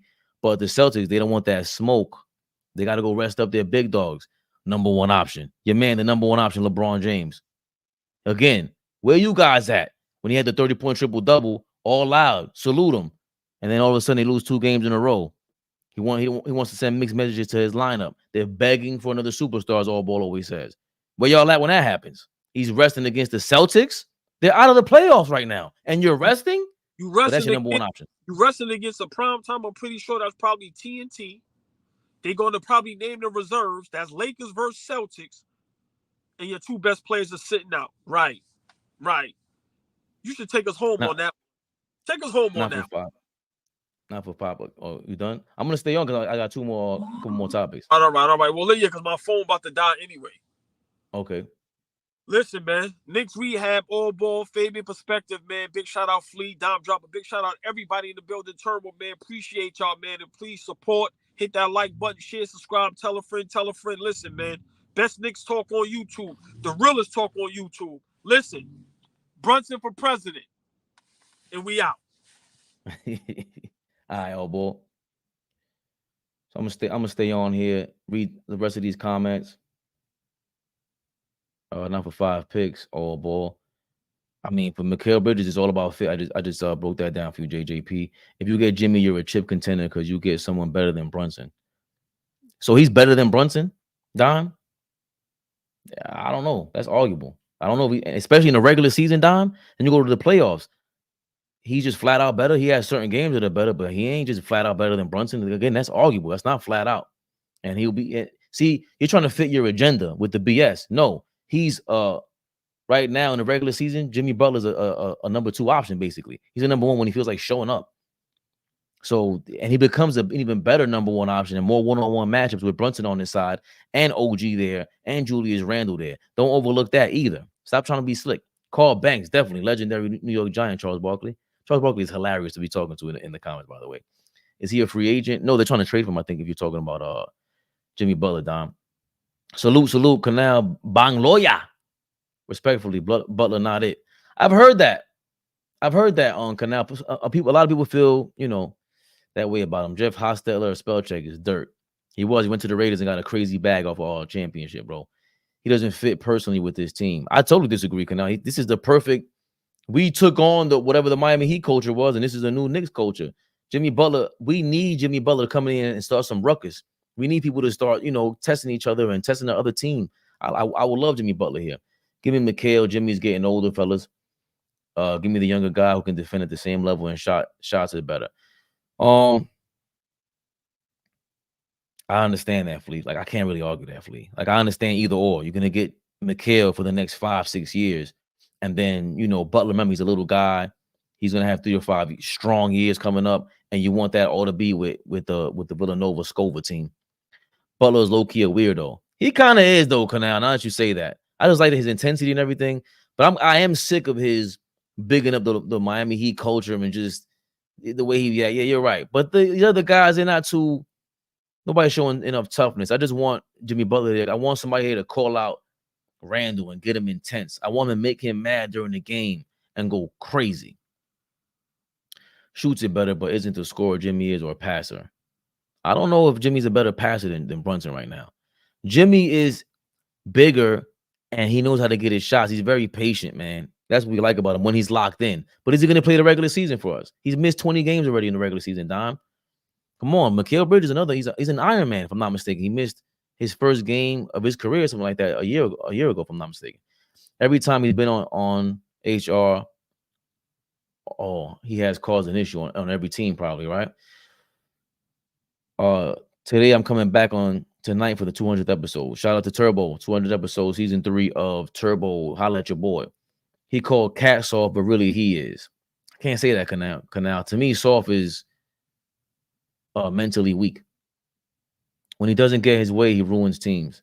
He hasn't ruined the Heat yet, and they were floundering. They're going up and down. Maybe he needs what's his name with the podcast now? It was pretty decent, by the way, because a lot of podcasts suck. But Udonis Haslem podcast so far so good. They might need him on the sideline again to remind Jimmy Butler to calm down. This is not his team. So whose team is it? I will and won't win a ring. Is Brunson better than Fox or SGA? Would you rather have Fox, SGA, or Brunson right now? Again, that's not just a simple clear-cut question. If you pick De'Aaron Fox over Brunson, you're overlooking what he's doing with the Knicks. Clearly they're building around him great. Sacramento's missing some defensive pieces around Fox as well. They're bigger than him. But again, Jalen Brunson should not be in this conversation, and that's what you're overlooking. AI was the number 1 pick. Stop. He was. But again, compared to and especially in that draft, Coach Sire. Damn, AI was the number 1 pick in that draft with a bunch of 2 guards. Ray Allen, Kobe wasn't really thought of to be on that level at that time. Kerry Kittles, Antoine Walker, shout out to Antoine Walker. Marcus Camby's in that draft. Jermaine O'Neal's in that draft. So yeah, number 1 pick in that draft, Coach. You're right.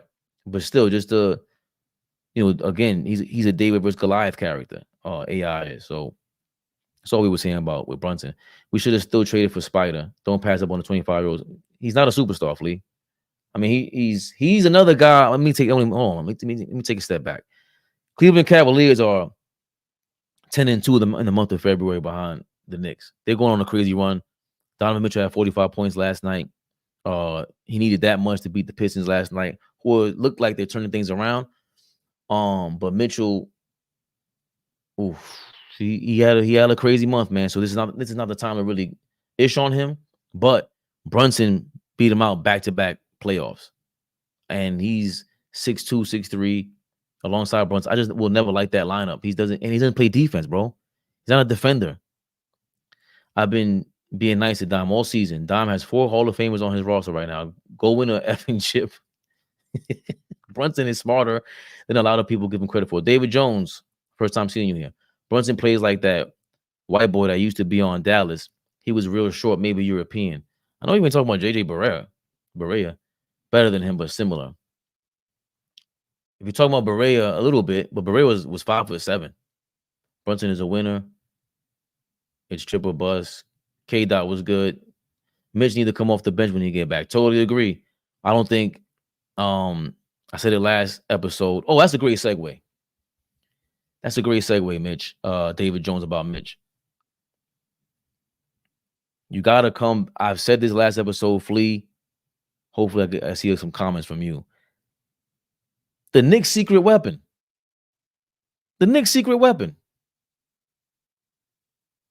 Isaiah Hartenstein. One person who can just gobble up 15 defensive rebounds by themselves because of their size. It takes everybody, and on any given possession, one person not doing their job can cost you the rebound. The Knicks are relentless going to the glass. I think Hartenstein, I obviously don't live in this media market. I don't know how much he's talked about, but like watching him on film, his value is unbelievable. The guy is everywhere. And even the ones he doesn't get, he's occupying so many people on the glass. He's relentless, and so you have to match that on every single possession. And the one time you slip up, he taps it back out or he gets the rebound. So that was Will Hardy, head coach of the Utah Jazz. He's referring to Isaiah Hartenstein is just watching videotape and seeing how it's relentless. You have to defend him. Anytime you got in football, you got like a free safety that works that way, or your nickel cornerback that works that way, or a linebacker that can play at the front on the front line on the 3-4 defense. He can switch and make it a 4-3 defense. Basically, he can rush the pass, or that safety that can rush the pass and play in coverage. That changes everything. And Hartenstein is doing a little bit of that. And then on the offensive end is really where he separates himself from Mitchell Robinson. Again, just the fake dribble handoffs, the fake passes, and then to dribble. He's always, he just knows what to do. He takes an action, even with regardless of what he sees with the defenses. He's still gonna go make a move and force the defense to defend him. If they sag off of him clearly because he can't shoot from the outside.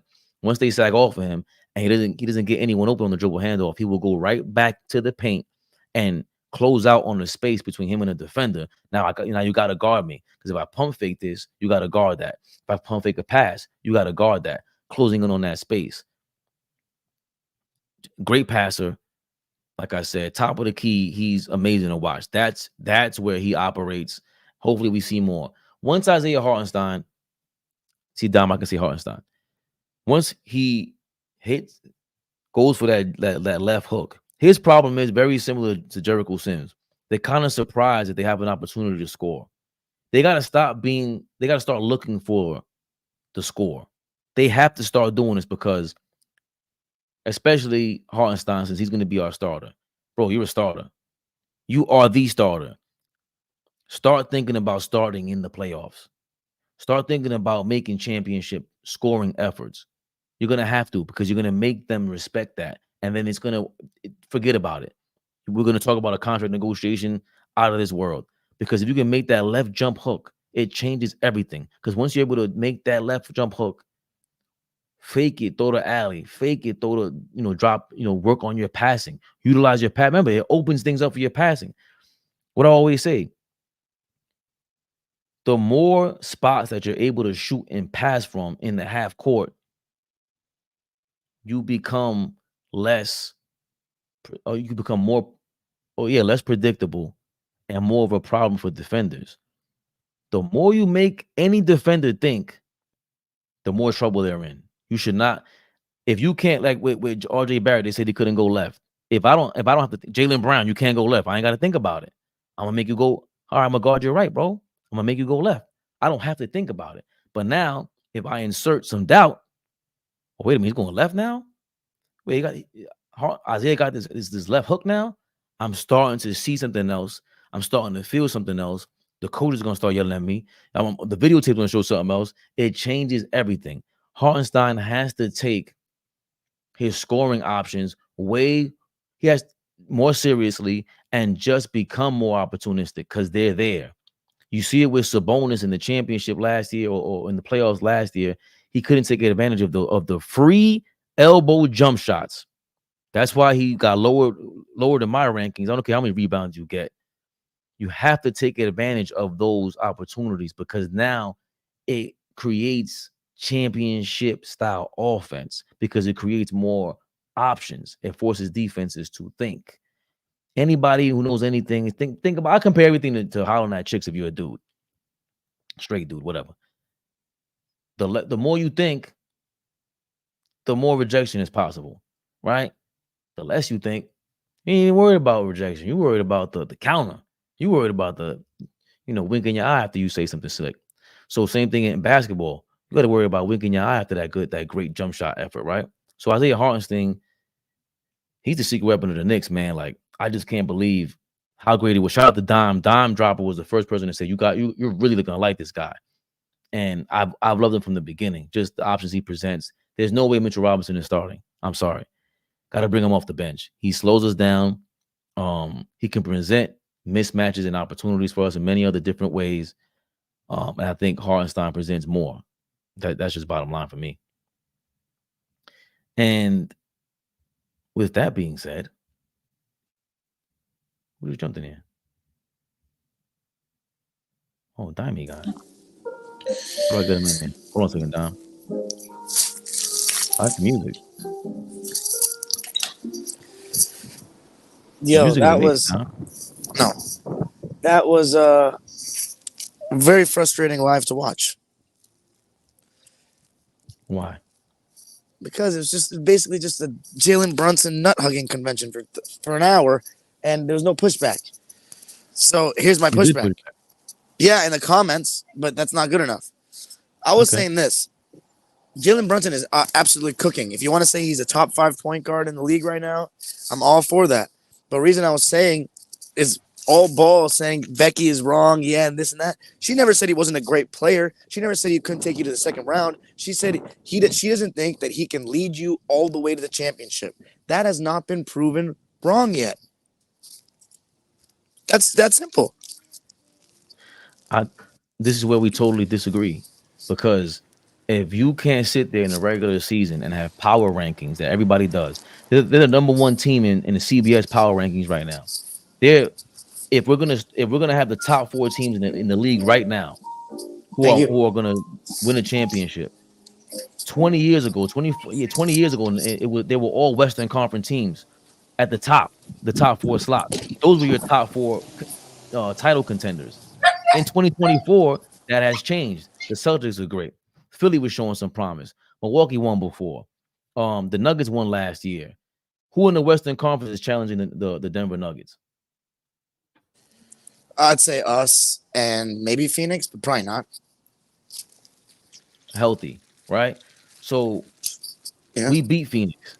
We beat the Nuggets. We beat Philly. We beat them. Well, the Miami Heat. We beat all these teams, and we're beating all the bad teams handedly. Now we're starting to beat all the good teams handedly. Those are signs that we've seen watching basketball throughout the years that we're beyond just formidable. We have momentum, balance, and partially it's like we don't fully understand it, but we have OG Anunoby there. But the last 2 games, how do we explain that? It's not just being on a hot streak. This was us being in playoff contention the last couple of years. You asked, how do we get past the second round? Well, we might have to solve that riddle.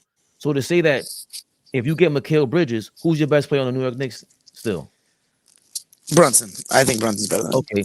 Yeah, Brunson. And I asked you, and maybe you can answer that now. If we win the championship this season, with the team without Mikal Bridges, if we do, regardless of people get injured or whatever the case may be, who's going to be the best player on the team? Brunson. So then, that's why it doesn't make sense to me. Because even when you do your power rankings, regardless of, again, you're saying 2 different things and you're contradicting yourself, in my opinion. You can't. I don't think you're telling me about regular season wins. Like, I don't care. Like, my Clippers won 56 games one year and we beat the shit out of everybody. It didn't matter. We lost in the first round. The playoffs are different. I don't take anything from the regular season. But I will say this: if you need to be a top 3 seed to win a championship, that's like a prerequisite to me. And if you guys get a top 3 seed, then it's not totally out of the question. But to me, my first thing when I look at a team is who's your number 1 guy. If I don't believe that person can win a ring, I already rule him out. Like, that's it. And I was telling Flea, I love Jimmy Butler. I don't think he can win a championship as the best player. He can make it to the finals, but he can't win. It's a huge difference to me. Just making it to the finals is a huge difference in winning. You're like, but it's only 4 games. You know how hard it is to win those 4 games against an elite team? It's very hard. But you're talking about Jimmy Butler didn't have the. I don't think Brunson's winning because he's too small. Yeah, that's again, but you're centered on Jalen Brunson and totally omitting and overlooking OG Anunoby. We have a guy who can X out your best. He's a great role player. He's a great that's role not player. just a role player. They have multiple stars. Wait. They have multiple. Bro, but Dime, how can you just call that a role player and everybody else? Kawhi Leonard was in that role on the Spurs, but it could be argued he was probably the second best player when they won. But Kawhi was a role player. He wasn't just. I think a role Duncan player. and Parker were the best. That's an opinion. It can be argued that at that point, Kawhi Leonard is going in there and going up to LeBron James and changing his game around. That means without Kawhi Leonard, there's no championship. That's beyond just a role player. I agree. That means he's totally replaceable. Is it? Kawhi Leonard was not totally replaceable back then. Jalen Brunson right now is not totally replaceable. Jimmy Butler, when healthy, last we saw in the playoffs, top 2 guard in the league. You're adding the top 2 guard in the league. But then when they stopped falling for his pump fakes, he had nothing. Everything is off 2 feet. He's very largely right-hand dependent. I like Jimmy Butler, but like when they stopped falling for his pump fakes, like you could see, he didn't really have that much wiggle to his game to create space. Right, but you're also talking about last season. Yeah, right, and the season before. But let's stick with last season. Actually, no, the season before he was pretty good in the conference finals. I didn't really blame him there. But let's stick to a jump shot away from making 3 finals in the last 4 years. You guys are insane. So this making it and winning it is a whole different thing. Yeah, but Jason Kidd made it 2 years in a row. in order to compete for a championship, you have to contend for it. Like Right. I don't. This is the part that you guys just. So I there agree. again, the Bucks were contending for it, and then injuries happened. We're gonna make that the excuse, but they made it happen. So the Miami Heat were really right there. If they don't do that, then they have zero chance of a championship. But the point is that they are contending for it realistically, not Right. projecting, not trying to make it. No. So Jimmy Butler last year did all of that without his main guy. It was all second rounders. Tyler Hero wasn't there. Duncan Robinson didn't even go to the basket like that last year. Now you got a rookie kid who's impacting the game just like a 3-year vet already. Tyler Hero being out might have helped them. Looking back, I can't say that. I can't say looking at it. They seem like they want him gone now. They seem like they want Maybe. he can't accept a bench role because he's got that contract, and he's just he's just like a high volume jump shooting chucker that plays very average defense. Like, and he's like, his game is like almost built to be a 6-man to me. He doesn't look to get others the ball like that. Like he just runs pick and roll. Right, but he's still a way more viable option than any of the guys that they lost at last season, and he's just another option. All I'm saying, Duncan Robinson, another option. Yeah, they could have maybe used him in the finals, maybe, but I don't know if they would have beaten Milwaukee and had that run with him. Okay, but then you still have Jaime, who looks. We all agree he's amazing. So now, right, but I still don't believe in the Heat to win it all. I get that, but we're not really right at this point. We can't say that because whatever's going, they're trying that thing again where. We're going to coast the regular season and see if it works. We agree that that's kind of like taking another chance. But you can get to the finals that way, but you can't win it. You can get to the finals, but you're not going to beat a team that's built good habits all season long. I'm not going to say that I can't say we can make it to the finals that way when they made basically 3 conference finals in the last 4 years. And they were a shot away from making the finals 3 times. And now you add a player like Jaime Jaquez, you add another option. So go crazy. Jimmy Butler was also hurt last year. So all I'm saying is that we can't say that they're contending for it and you can't win. That doesn't make sense to me. They contended and had a chance to win. Right now, Brunson and Knicks have a chance to win. Were the Lob City Clippers contenders?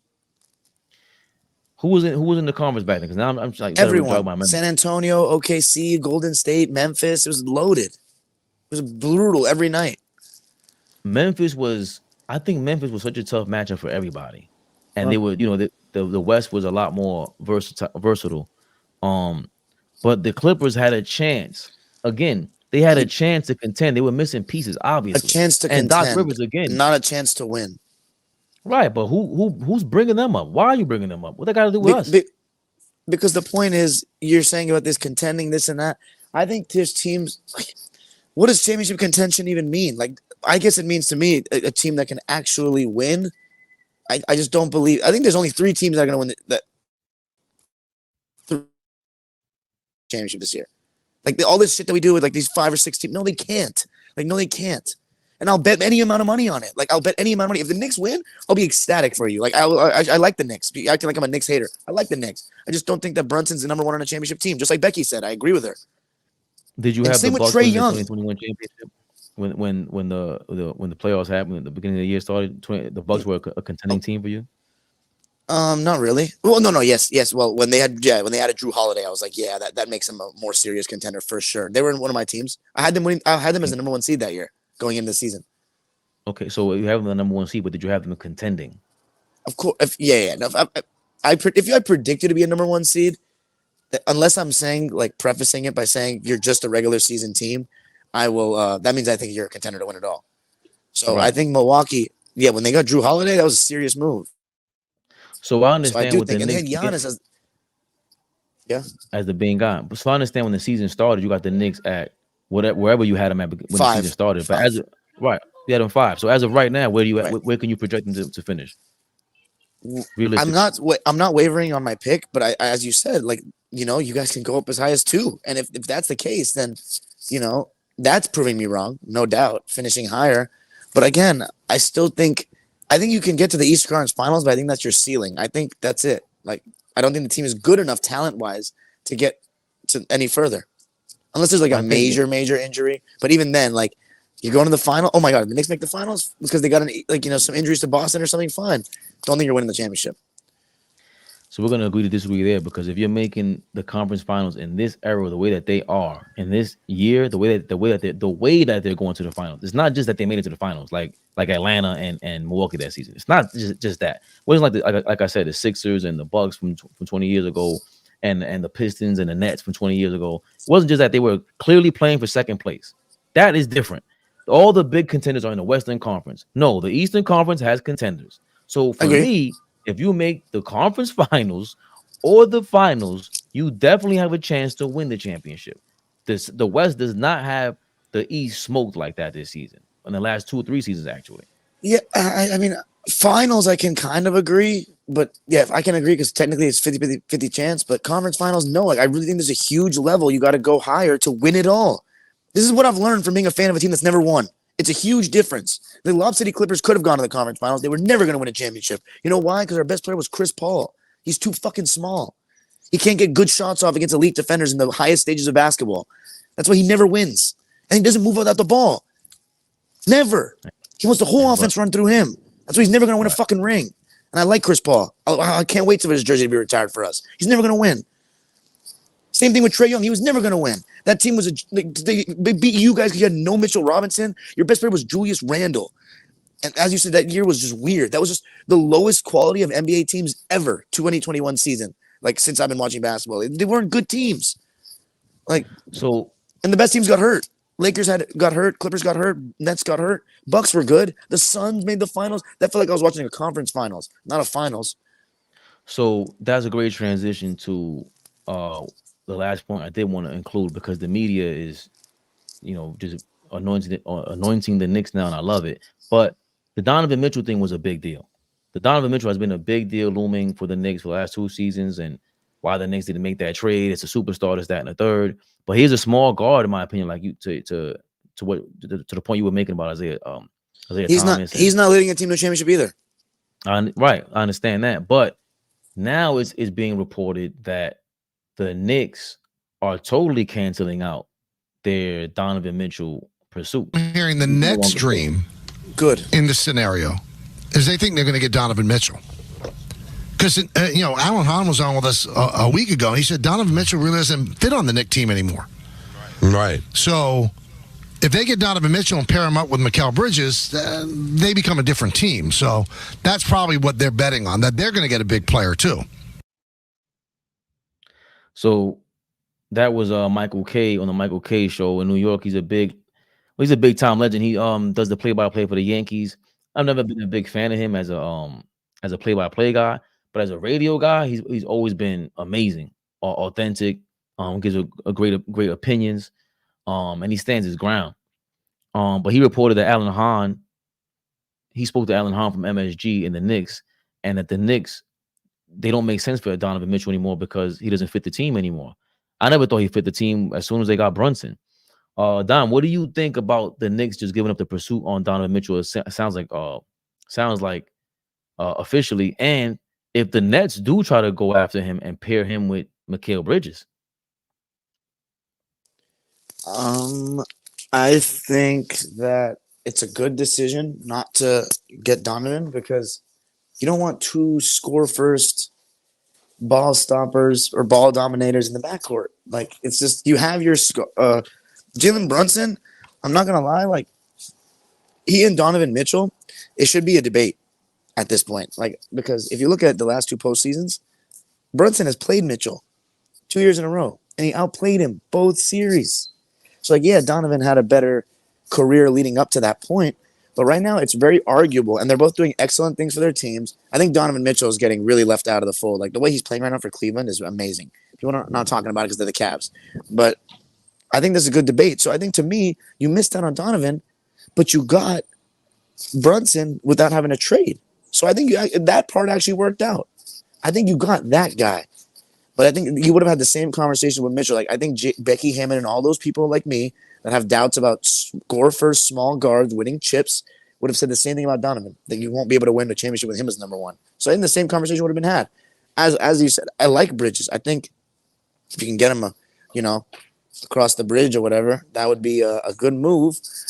Is it a ring? I don't know, but it gets you close. It gets you to that. No, hold on. The Nets rumored. Yeah. The Nets, forget about that. because the Nets are rumored to not include Bridges in any trade, and they want to get Donovan Mitchell to pair him up with Bridges on the Nets. What do you think about the Nets getting Mitchell? That'd be good.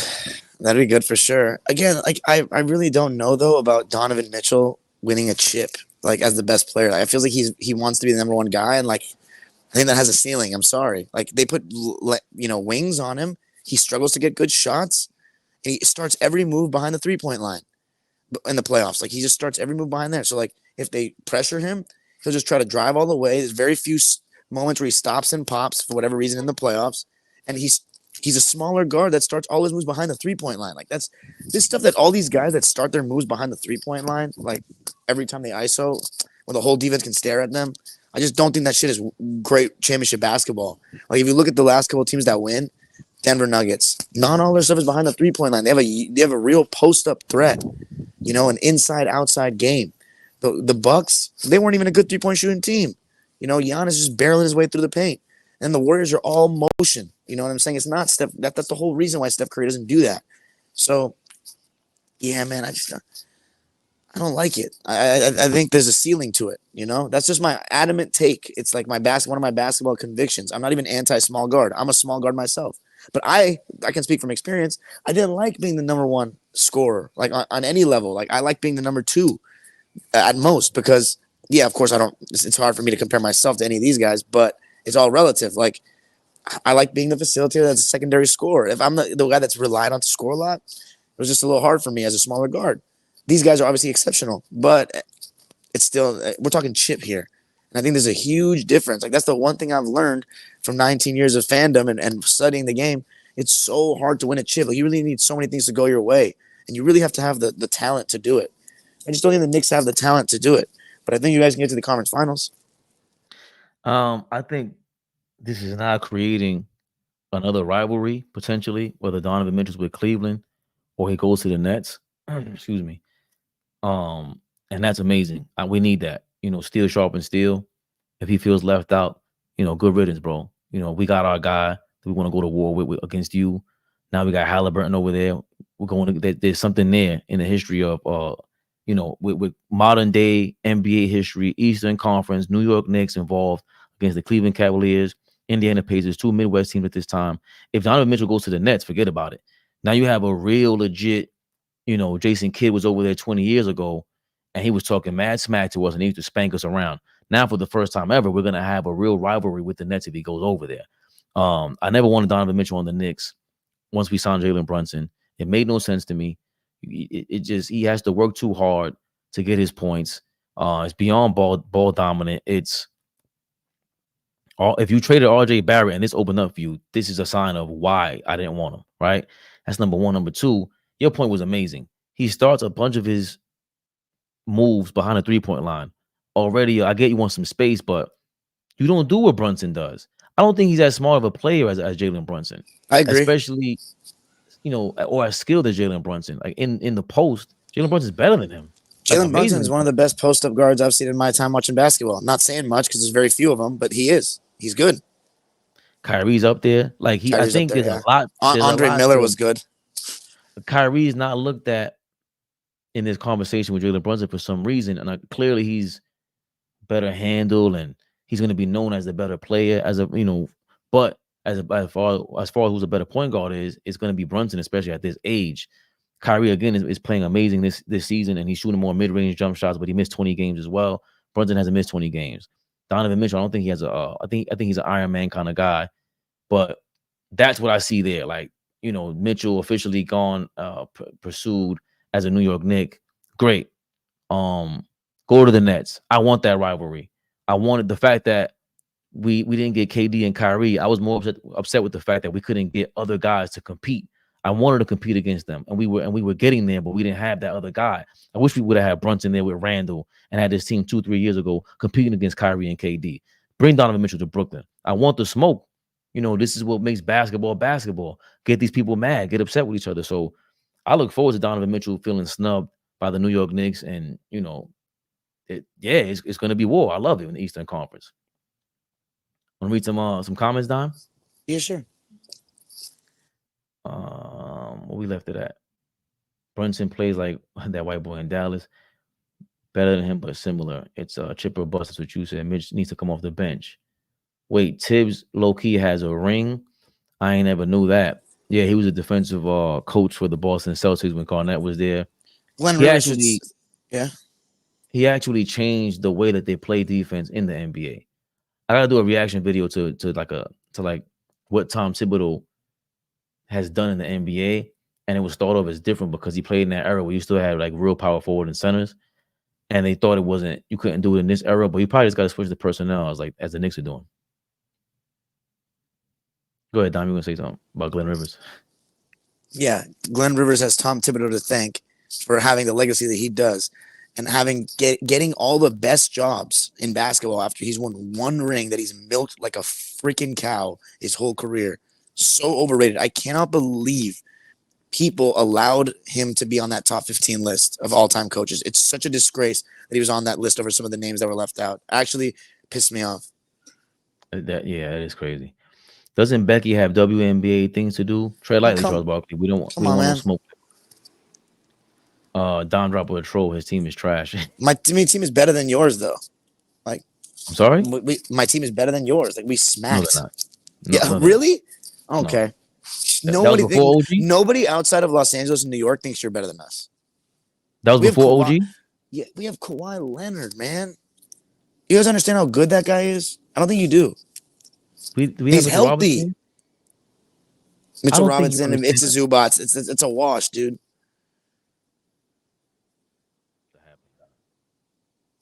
You don't hear what you're muted? Where's your sound? In and out. Can you hear me now?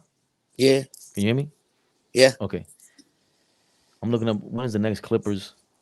There's no Clippers Knicks. You played us the first time with Harden, first game, and you beat us. But there was his first game, and then we played you guys at Staples Center. We waxed you. It wasn't even close, bro. The fourth quarter of the game was before OG, though. That was before OG, though. Both games before OG, and we beat you once, and we smoked you because it was 111-97. Stop it. Yeah, but I can easily use the whole. That was James Harden's first game. We hadn't figured it out. Like that was a bullshit. It's not a good accurate representation. But you can use if well, yes, if we've integrated, we've basically given him the keys to our whole team. You think James Harden means more to the Clippers than OG does to the Knicks right now? Nah, probably not. Just because we have depth. We have Russell Westbrook off the bench, but you guys don't really have any replacement for that. I can't wait for OG to watch that LeBron on Kawhi tape. Because you know how LeBron he played with Kawhi. He looks up to Kawhi. He said he they play with each other. The new Kawhi, the new Terminator. Terminator 2024. OG Anunoby. Anunoby, the new Terminator. Leave it to Knicks fans to make OG Anunoby the second coming of Jesus. But that's good for him. He's good for his publicity because he got none in Toronto. Did you know he was this good? Defensively, no. I knew he was good. I didn't think he was this good. I didn't think he was like best in the league conversation. Yeah, I think his voice is hilarious, though. He's Drake. I couldn't believe it when he sounded like that. Yeah, it's Magic, Dime. You totally forgot about Magic being a point guard that one. He's 6'9", though, bro. I talk about smaller ones. 6'4" and Clyde Frazier was out. Clyde Frazier 6'4". That's not a small point guard. 6'4" Are you crazy? Fine, then let's just do point guard. Okay, then let's remove in Clyde Frazier. 1972. Fine, let's remove Clyde Frazier. Then there's only two: Steph and Isaiah. Cool, but Steph's not even that small. Still more than 3 point guards. It's 4 point guards that have won championships as the best player on the team, arguably. Right, one of them is 6'9". He's not. He's an anomaly. Doesn't matter. 4 point guards. It does matter though. It does matter though. It very much does matter. How was Isaiah Thomas versus Clyde Frazier's game? If you can talk about that real quick. I haven't watched enough Isaiah, but I really haven't watched enough Isaiah to tell you. But I think Frazier's a better. Very good leaders. Very good leaders. I would think Clyde's a better defender because he's up there with the best. Way better. Yeah. Isaiah, they both have amazing handles, but it's all relative. Isaiah's looks better because it's more futuristic. I would say Isaiah's a better handle overall just because he's in the GOAT convo for handles. Clyde is not, but Clyde is a pioneer. Who else? I mean, I don't know Isaiah's jumper like that. Clyde's got a pretty good jump shot, good pull up. Rebounding, I would probably say Clyde is better. So to your point, before Steph Curry, it was 24 or 5 years before a point guard was the best player on the team to win a championship. And now we have Steph. and we're about to get Jalen Brunson. Oh my The god. playoffs matter. Yes, they do, Don. I wasn't wrong because Harden hasn't gotten us to the playoffs. It's the finals. Don't threaten me, fam. Are you threatening somebody? No, I said come up here and let's talk. Is that a threat? If that's David, a threat. before I spin on you. That's not a threat, David. He's Dime is very aggressive, but he's not threatening you. He's inviting you up here. Yes. I honestly did. Yes, to Brunson. No to Randall falling in line, and I admit I cried and threw a fit for that trade. Okay, for the probably RJ Barrett, but now they're coming around now. Boy, oh boy, does Fabian look like a prophet from 2 years ago? Shout out to New York Basketball at New York Basketball on Twitter. Y'all didn't retweet that, huh? I did. I ain't gonna retweet that. Yeah, I did. Did you? Yeah. You should be singing my praises. You should never doubt me after that. Is RJ Barrett? But RJ Barrett's still not coming off the bench. He's a third option at best, or come off the bench at best, and I think that's at best on like a decent team. Okay. He's a third option on like decent teams, not even very good teams. So let's talk about it for a second. What option is he right now in your mind? Okay, first is Scotty Barnes. Second, I would assume, right? Okay, you say second option. Is he? They're not good. Option? Okay. Is he a second option, or is he a third option? If he wasn't on the Raptors, if he was typically just anybody could draft him, is he a second option? What level team though? What level team? I don't care what the level team is. Well, it matters because Kyle Kuzma's going to get the first option on the Wizards, but that's not a good team. Right? Is Kyle Kuzma a first option? On what team? That's my point. Yes, he is. Clearly, he is. No, in general, in a broad statement, when you say is Joker a first option? Yes, he is. Is Embiid a first option? He's a first option at the highest level. There's gonna be levels. No. Again, you're just you're going way too specific. We don't need to go specific. It's broad. Is Joker a first option? Yes. Yes. Period. Is Luka a first option? I don't care what your team is. Yes. Right. On any team. So those guys would be first options on any team. Yes. Any team. Okay. Is RJ Barrett a first option? No. Is he a I don't even think he could be the first option on the worst team in the league. Well, second, yes, on a bad team, yes. But on a good team, no. He's currently the second option. We see what's going on. And he might be there. He might be their third option, really. Because quickly. Mm-hmm. I don't know. But he was playing. I mean, I didn't watch the last couple of games. Oh, I might have to hate watching his stats right now. Hold on. RJ Barrett. I'm sorry. I love being right too, because you guys point out when I'm wrong. Dime taking my Tatum is I never retracted anything about Tatum. I've always said his decision making at the end of games is bad, but I'm not ruling him out to not win a championship. Though you are. That's not what I said. You're not saying he can never win a championship chucking the last shot like that. Oh, I agree. I've never disagreed with that, but I just think that he has a chance to change that. I never said he can't win a championship. You just again. Then what am I agreeing with you on then? That I'm agreeing with you on Paul George. When I said that 2 years ago, you said no, he's not. I said it for 2 years. I don't think he has more confidence. I think he has Paul George tendencies, but he has more confidence than him. I put him at a higher level. But the point is, you took the take, you took it, and didn't even give me credit for it. At least you credited me for the RJ Barrett thing. So RJ Barrett last couple of games, he's still killing though. 22, 29 points, 20, 17, 26, 24. Yo, RJ's killing, bro. Good for him. Yeah, good for him, man. He's shooting 55%, wow, 36% from three, right? But he's killing. Great. What is the Nuggets record though? I mean, it's the Raptors. They lost their last. It's not good. They've been 4 games in a row. No, it's like okay, cool, bro. The Raptors are 4, 8, 9. Jesus Christ, they lost 9 out of their last. They haven't had Quickly and Jakob Poeltl. That's hurt them a lot. Yeah, but Quickly was there for the most part. But either way, that he's not what everyone thought he was. It's okay, guys. No to the OG trade. Didn't see that. Yep. Also, executive of the year, Leon Rose. He's up there. Who's in the conversation as well from this past off season? I don't. Who's in this conversation? I don't know. Yeah. People need to stop getting high and give the Knicks props. Thank you, Turbo. Oh, can't read that. I'm gonna have to get on there, y'all. That's when you jumped on. I'm My process doesn't matter. That was me saying that Brunson is better than Westbrook. I don't know why AllBall thinks I'm like as biased as he is. Like, you know what I'm saying? I don't give a shit. I wish I liked any Clipper as much as you guys deride Brunson. Like, we don't have. I had Blake Griffin. That was great. These guys, they're mercenaries for hire. First of all, it's not deriding because when Julius Randle was all Going NBA, nuts. no, okay, we're going nuts, deservedly so. Julius Randle was all NBA, and we were like, yeah, okay, who cares? He's not the. He's a second or third option at best. So it's not deriding. Look, I have the player that's playing at the top 5 level in the NBA right now. But the problem is I can't be that excited about him because he made us trade our entire future away, right? He made us trade our entire future away, basically blackmailed us. He choked in the bubble, didn't give a shit about the fans. He got injured the next year. He missed the whole next season. Last year, he literally quit in the middle of 2 games. I'm not going to forget that. I'm not going to forget that he quit in the middle of 2 games. He's playing amazing this season. He is doing everything right. I don't give a damn. It's not the playoffs. So he's not going to get any of that from me. Paul George, awesome. He got us to the conference finals. I love him. But he still is too wishy-washy, inconsistent. And then James Harden, I mean, yeah, I'm not going to be the one to praise him yet. Well, actually, no, I'll praise him for how he's doing, but I don't like him that much. And then Russell Westbrook, I love. But, I mean, he's not playing at a level that I can go crazy about him. He's playing really well.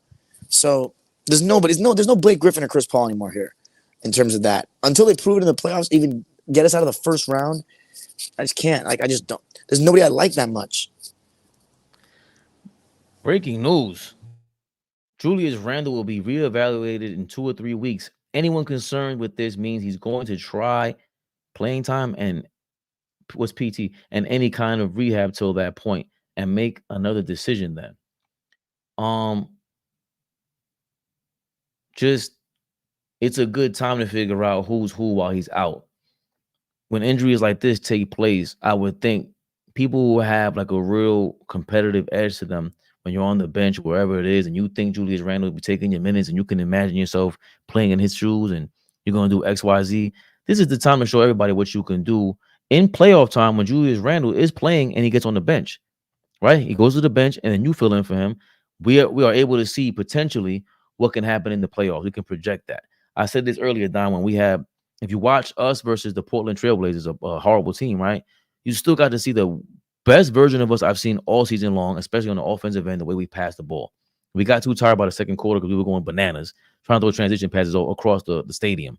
But the point is, you got to see a projection of what is greatness, the greatest version of us on offense, passing the ball around. Can that take place against the Celtics and not the Bucks, but what was the defensive team? Orlando Magic? Not really, because they're great defensive teams, play passing lanes, they're 6'10". They can deflect a lot of these things. But that's the gear that you're kind of playing towards when you want to put pressure on that kind of defense to make them think. So Randle being injured right now for 2 or 3 weeks, as you said, Master J3, we need these guys to figure out what they can do when Randle's sitting down. And he's not going to play every single second, every single minute anyway, especially coming off of that kind of shoulder injury. You know, we got to see this. Flea and David Jones, calm down. Anybody reading the chat? Stay on. SGA is far better on both ends. Defensively, he's not talked about as a two-way player, man. The SGA is who's up there as a two-way player with SGA? Giannis, Kawhi, Anthony Davis. Giannis is not a two-way player. Whoa. Yeah. Really? You know I'm high on Giannis, Dime, but enough is enough with these shenanigans. What the hell is he doing on the defensive end? I don't watch enough full Bucks games to tell you right now. Okay, so without even watching full Bucks games, and I'm telling you, we got Giannis, former defensive player of the year. His teammate, Brook Lopez, was second in the running for defensive player of the year last season. So your front court has 2 defensive player of the year caliber guys, and you guys are bottom 5 defenders. It doesn't make sense to me. I don't think either one of you, and I was trying to say, I was in denial for a while about Giannis, but he's out of position a lot. And I was hoping, talking to Hakeem Olajuwon, his footwork would improve, not only on the offensive end, but the defensive end. It'll show us you can anticipate what somebody's doing because they can't do what you can do and get away with certain things because you're a superior athlete, and you can anticipate what they do because you can envision yourself doing that in their position now in the post or on the wing. Giannis hasn't shown that defensively. I just don't think so. But to your point, Anthony Davis is the best two-way player in the league. Embiid is up there. Damn, SGA is up there. He's top 5, man. Tatum is up there. Jason Tatum is up there. A lot of guys though, but yeah. So when you say he's far better on both ends, Cassius Clay, I mean, can't argue that. Far better on the offensive end though. That's tough because SGA, I've been, from last season when he took that leap, it was just too incredible. Like the fact that he shoots that many less 3-pointers, shot better at the free throw line. He made a jump from like 82% free throw percentage to 90. It was insane what he did last year. And then SGA's thing is he puts so much pressure on the defense and he doesn't let up on what he wants to do. SGA is not doing what you want him to do for the most part. He's trying to get to the basket. He's getting the crazy superstar calls, which could turn into some James Harden type of business in the playoffs if he's not careful enough. And Ant-Man is starting to campaign against that. I love what Ant-Man is doing. He's calling them out. He took the fine from the refs, and he's saying, yo, enough is enough. When it comes to the playoffs, I don't want to see that. I defend my ass off. We got McDaniels out here who's 6'10", crazy stalwart out there defensively. We got Gobert out here. No, we are the best defense in the league, and we want our calls. Do not give him any advantages, because F that. He ain't that guy when it matters. We are. I like what Ant-Man is doing versus SGA. Another great two-way player. My bad. Ant-Man. Is OG playing tonight? Not sure. Let's look it up. David Jones. Davey. In Spanish, we say Davey. Dude, relevant to the point, but I am done with the Lakers, bro. I've been so nice to LeBron this season. I'm gonna fucking eviscerate that dude. After this is a joke. This is actually a joke. The environment that he's created here. We're not gonna get into it right now, but the environment that he's created here. It's like the Lakers should get off of these guys, like or at least him. Like next season, like get it out. It's toxic. He's only the coach when it's good. When it's bad, it's all the coach's fault. But when they win, it's the coach doesn't do anything. It's always the front office's fault when they do something bad. But when it's him bringing in a star, it's he recruits. It's nothing wrong with it. I can't stand it. You've been right about LeBron this season. I can't stand it. And now they're ducking the Celtics because AD's out, so we have no chance to win. So how about all those paying fans that are paying hundreds of dollars tonight? I get it. They're Celtics fans, so screw them. But so completely ridiculous. They are a joke, bro. They are a joke. They're nowhere, and they have no prioritization of winning regular season games right now. They're not going to win a championship. And I hope LeBron gets out of Los Angeles very soon so they cannot be such a disgusting team anymore because his stands ruin everything. Damn. Well, how did it get to the point where you're actually saying that I'm right about because they lost to the Rockets, right? And I watched the game and it was a complete waste of my time. Like they don't try. One night they show up and they play against Golden State. Oh, everyone's watching, so I'm gonna go off and we're gonna treat this like a playoff game. Then the next night they fucking quit, like in the first quarter. That's pathetic, man. Then you play against the Hawks and you don't have any effort. You allow 138 points, and then you're playing against Boston, a game that's supposed to mean a lot to people, and AD's actually injured, and then LeBron can't play now because they're like, oh, we're not going to win without AD anyway, so we're going to both sit out and lose. You're in the 9th seed. You guys have no room to play around. I hope they end up out of the play-in again. They're a joke, man. I'm done with them, and I can't wait to destroy them on Dime Dropper later. They're not even going to get a live from me. I'm just going to have one video, 10 minutes, grilling them all. Like, every year it's nonsense. We have the same conversation every year, and he gets a pass because he's 40. Because he's so good at his age. Let's start holding him to a standard of another 40-year-old then. And who cares about the numbers? Throw them in the trash. They're not winning anything. It's terrible. Continue before I go get mad. Get nuclear? Oh, no, I love it because you said I was right. Is OG playing tonight? The last I saw was I think it was Ian Begley saying that because of inflammation, OG Anunoby is questionable for tonight against the Pacers. But that was 20 hours ago. I don't see anything else. If anybody else can comment, what is OG's status? 3 hours before game time? Let us know. Because Davy Jones wants to know, and so do I. Let's go tonight, New Yorker. Oh, New Yorker, what's up, man? 3-way trade for Tari and Brogdon and for a pick and Grimes. Who's Tari? Tari Eason from the Houston Rockets. Good athlete. Nah. Well, also the Blazers get Tari Easton. He's good. He's good. I just don't see him. I know that I saw a report that the Rockets were losing, or they had core players up for a trade or something like that. You know, even though Ime's there, and there was something about that. Oh yeah, he did say Tyrese and Brogdon is two good guys to get, and Grimes, Fournier, and a pick is okay for that deal. I mean, if you're gonna get Tyrese, like what are the Rockets getting? And yeah, I mean that's pretty good. Brogdon, I think to fish out the fish, he made a great point that Brogdon can play 1 through 3, which is major because he can handle the ball, and that's what I'm worried about with Brunson the most. He needs rest. And Tibbs, before I forget, Tibbs. I don't care if McBride missed his assignment on the defensive end. We're up 20. Let him lose a 20-point lead, please. Brunson earned his 30 minutes for the game and his rest on that damn bench. Don't put him back in there. We just lost our star player. He hurt his shoulder.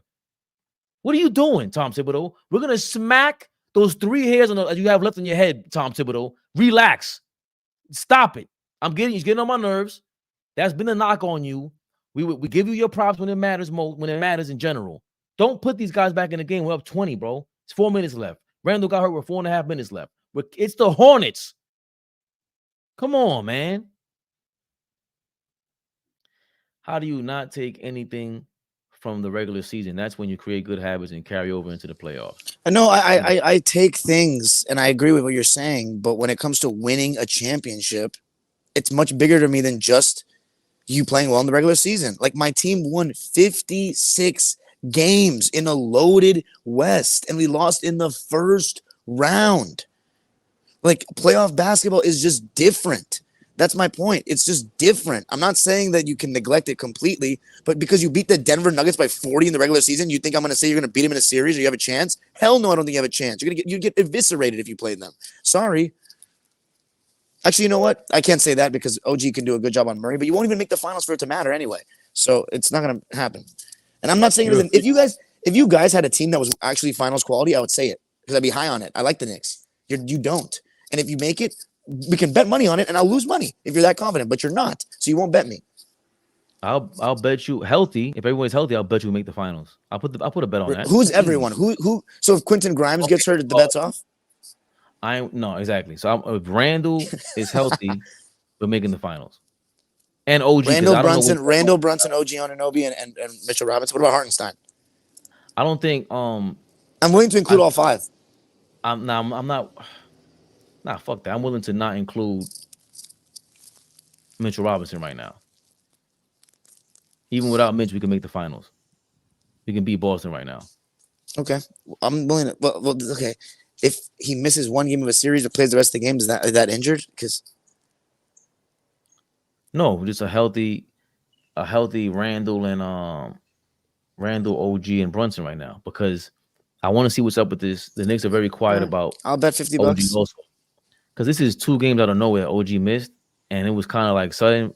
I thought he would have played with Randall out, but you know, especially with the Jazz weren't just some random team. Like they just happened to get smacked by the Nets, but they were. Come on, they knocked the Lakers out of playoff contention. Are they still ahead of them? Are they still ahead of them? Oh man! I'm gonna let you keep going. Half the battle is making it their dime. There's teams in the league that's never been to the finals. Yeah, we're one of them. Dime, you got to stop. You've never seen your team make the finals ever in your life. So now you're downplaying the finals. So that's so. No, I'm saying that just teams that make the finals, to me, some of them still have no chance of winning, really. Like, I just don't believe it. I get it mathematically. You're there, so you have a 50% chance. Fuck no, I don't believe that. I just don't think. I think there's certain looks that championship teams have and certain players. Everybody acts like just because it's a team sport, you can't look at players. No, it's the most individualistic team sport in the history of mankind. You have to have a number one guy. You have to, or if you're like the Pistons in 2004, you have to have a bunch of star level players. That's a great mix together. The Knicks don't have either. Unless Brunson is that guy, and I'm wrong, which we'll see. He's not going to prove me wrong, I don't think. Okay, but here, you know what's funny? His was not talked about enough. If the Miami Heat played in the Western Conference 10 years ago, and there were no conferences, do they make 4 straight finals? You're talking about the LeBron's Heat? Yeah. That's tough. I don't know if they do, but I think they'll definitely make it once or twice. But would they have made it every time? I don't know. Can you imagine if the Miami had to play the Grizzlies?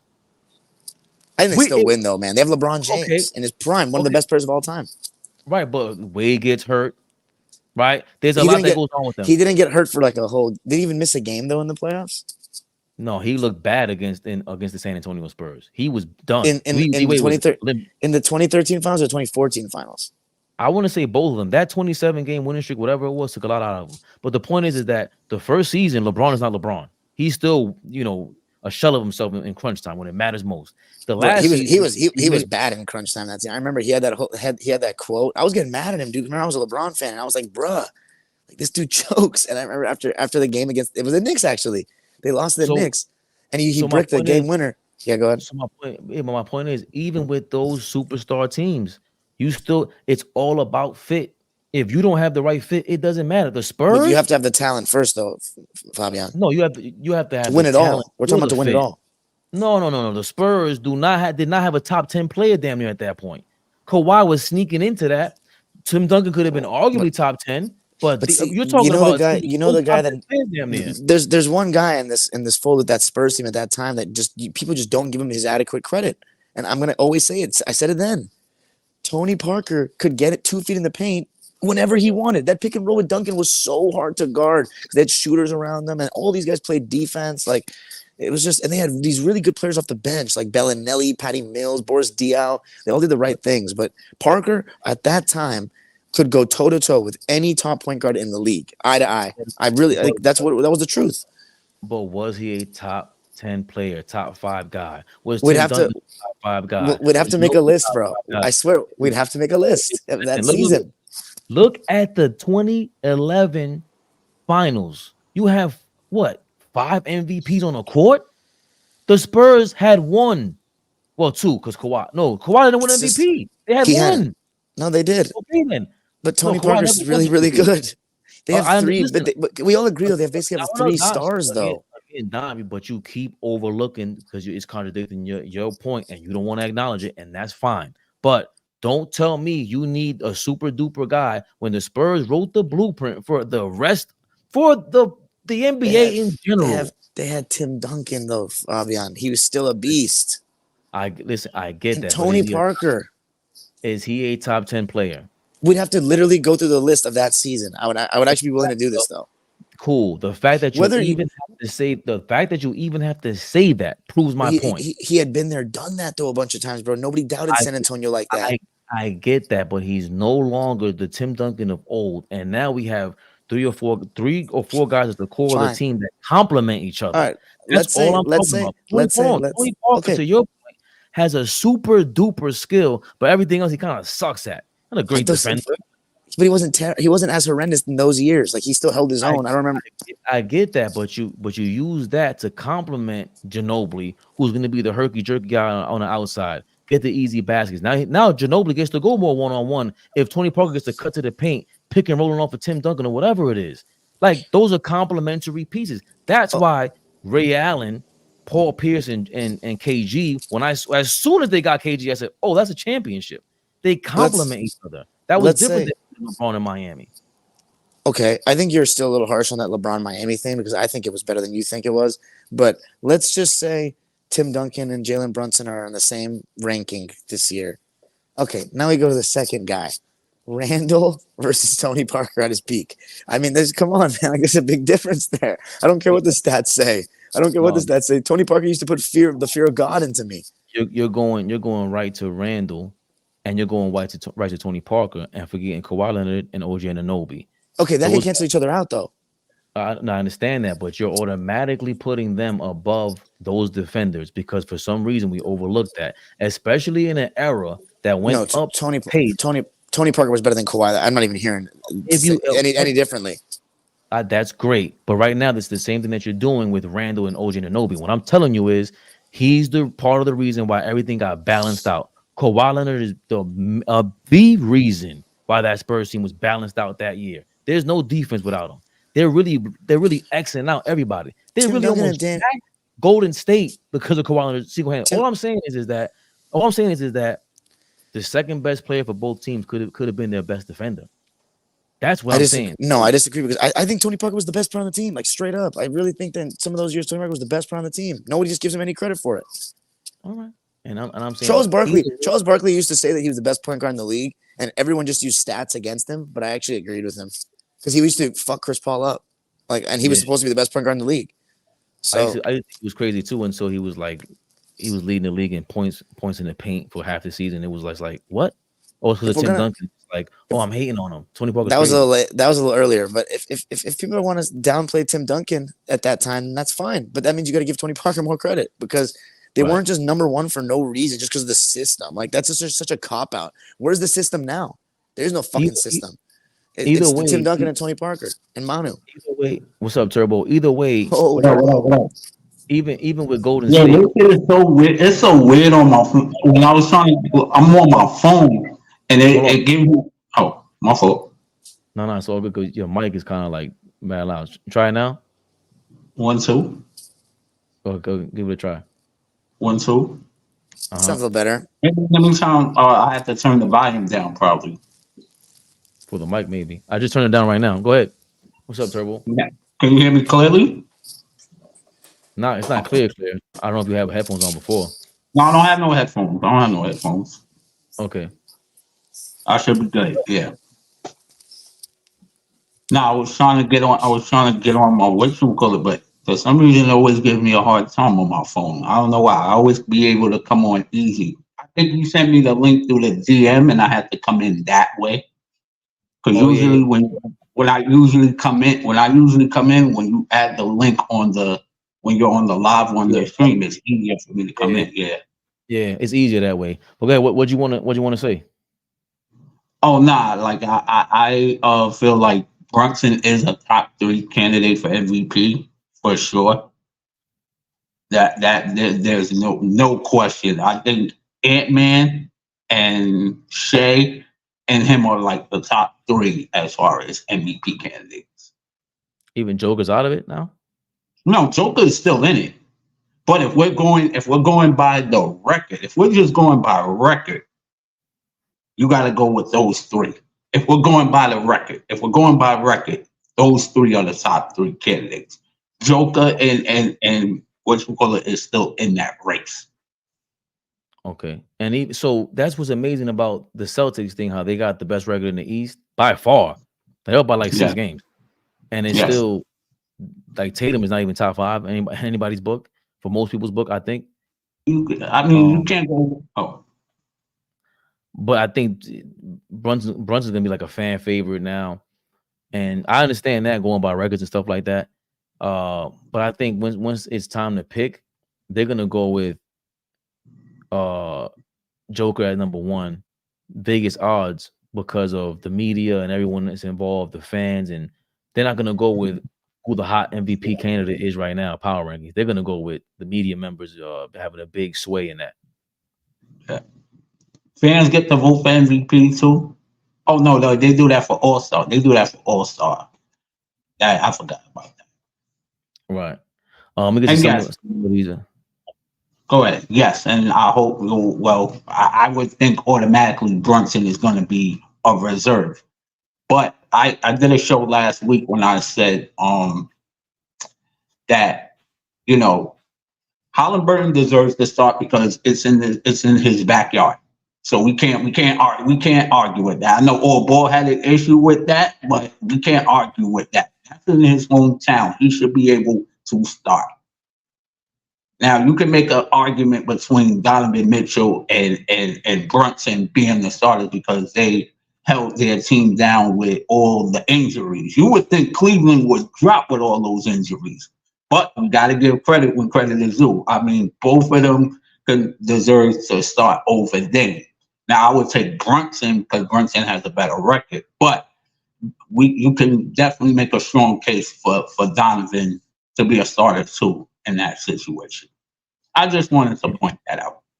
Yeah, I think Donovan Mitchell, because a lot of us almost turned on Candace Parker for mentioning him and everything. It was like the thing with her comment was, how can you factor in the playoffs last season and say not only did Jalen Brunson not have a great second round, but you totally omit that Donovan Mitchell did not show up in the first round against Jalen Brunson and use that as a factor for him being an all-star this year? Makes zero sense. Like her whole statement. That was dumb. That was dumb. That was dumb. It was just, and I don't even want to harp on her. She would get on Shaq for years. She would kill Shaq. She was like I like her but once you go against the Knicks, you better come right because we're a crazy fan base. We're not the silly Warrior fan base. I don't care. We're not y'all. So I'm objective. I'm objective. Yeah, but you're a New Yorker. You're not a silly Warriors fan from. Yeah. I know. Yeah. As New Yorkers, I know the feeling. Yeah, so as New York fans, Candace Parker, you better come ready. But Becky Hammond, I know Becky Hammond and Candace Parker, they thought they had a statement to make, and you know, it's not that you're wrong. We pointed to the four. Some people just don't agree. They didn't agree. Yeah, but we're pointing to 4 point guards who were the best player on their teams to win championships, but they did it like that. So that means there's a precedent. So it's not like we're saying Brunson can do this and it never happened before. I could see why you're going to argue that and it never happened before, but it happened and you're still arguing. But here's a question that I have, and I know y'all been going like kind of like back and forth with this. And I mentioned on a show about, I give teams props when they're doing good. I give teams props when they're doing bad.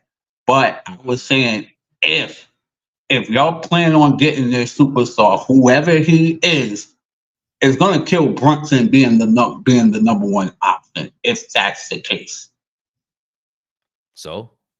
If y'all gonna but y'all were saying that yes, I don't know if you or Ball was saying, is he y'all number one guy? But if y'all plan on getting this superstar, whoever he is, to me, I don't think y'all need a big superstar. I like the core that y'all had the way it is. Y'all should build y'all team like how the Seattle Supersonics and the Pistons built their team, having a quality all-star with just good guys that can fit y'all grit on what y'all doing. That's how the Pistons won, and that's how that Seattle team won in 79. I just don't. If we have a chance to get Luka Doncic, Jason Tatum, even Giannis as the first option is not really ideal. But if you have that first, like even De'Aaron Fox, he can get to his shot easier than Jalen Brunson. It's just a fact. We get it. Like they talking to us like we know what we're talking about. Jalen Brunson. But you want Brunson to be a part of the mix. That's what I'm saying. Of course, okay, but why would he be out of the mix when he's already shown with Luka Doncic, another ball dominant, high usage rate dude? Here's the problem with, and that's another thing with Luka. Luka's not really a point guard. He's really a small forward playing the point guard position. I don't care what he is. He's a superstar who you're right. The ball, and he's alongside Jalen Brunson, and Brunson was willing to be number 2 and fill in for him, and they went to the Western Conference Finals. So that's true. You're right.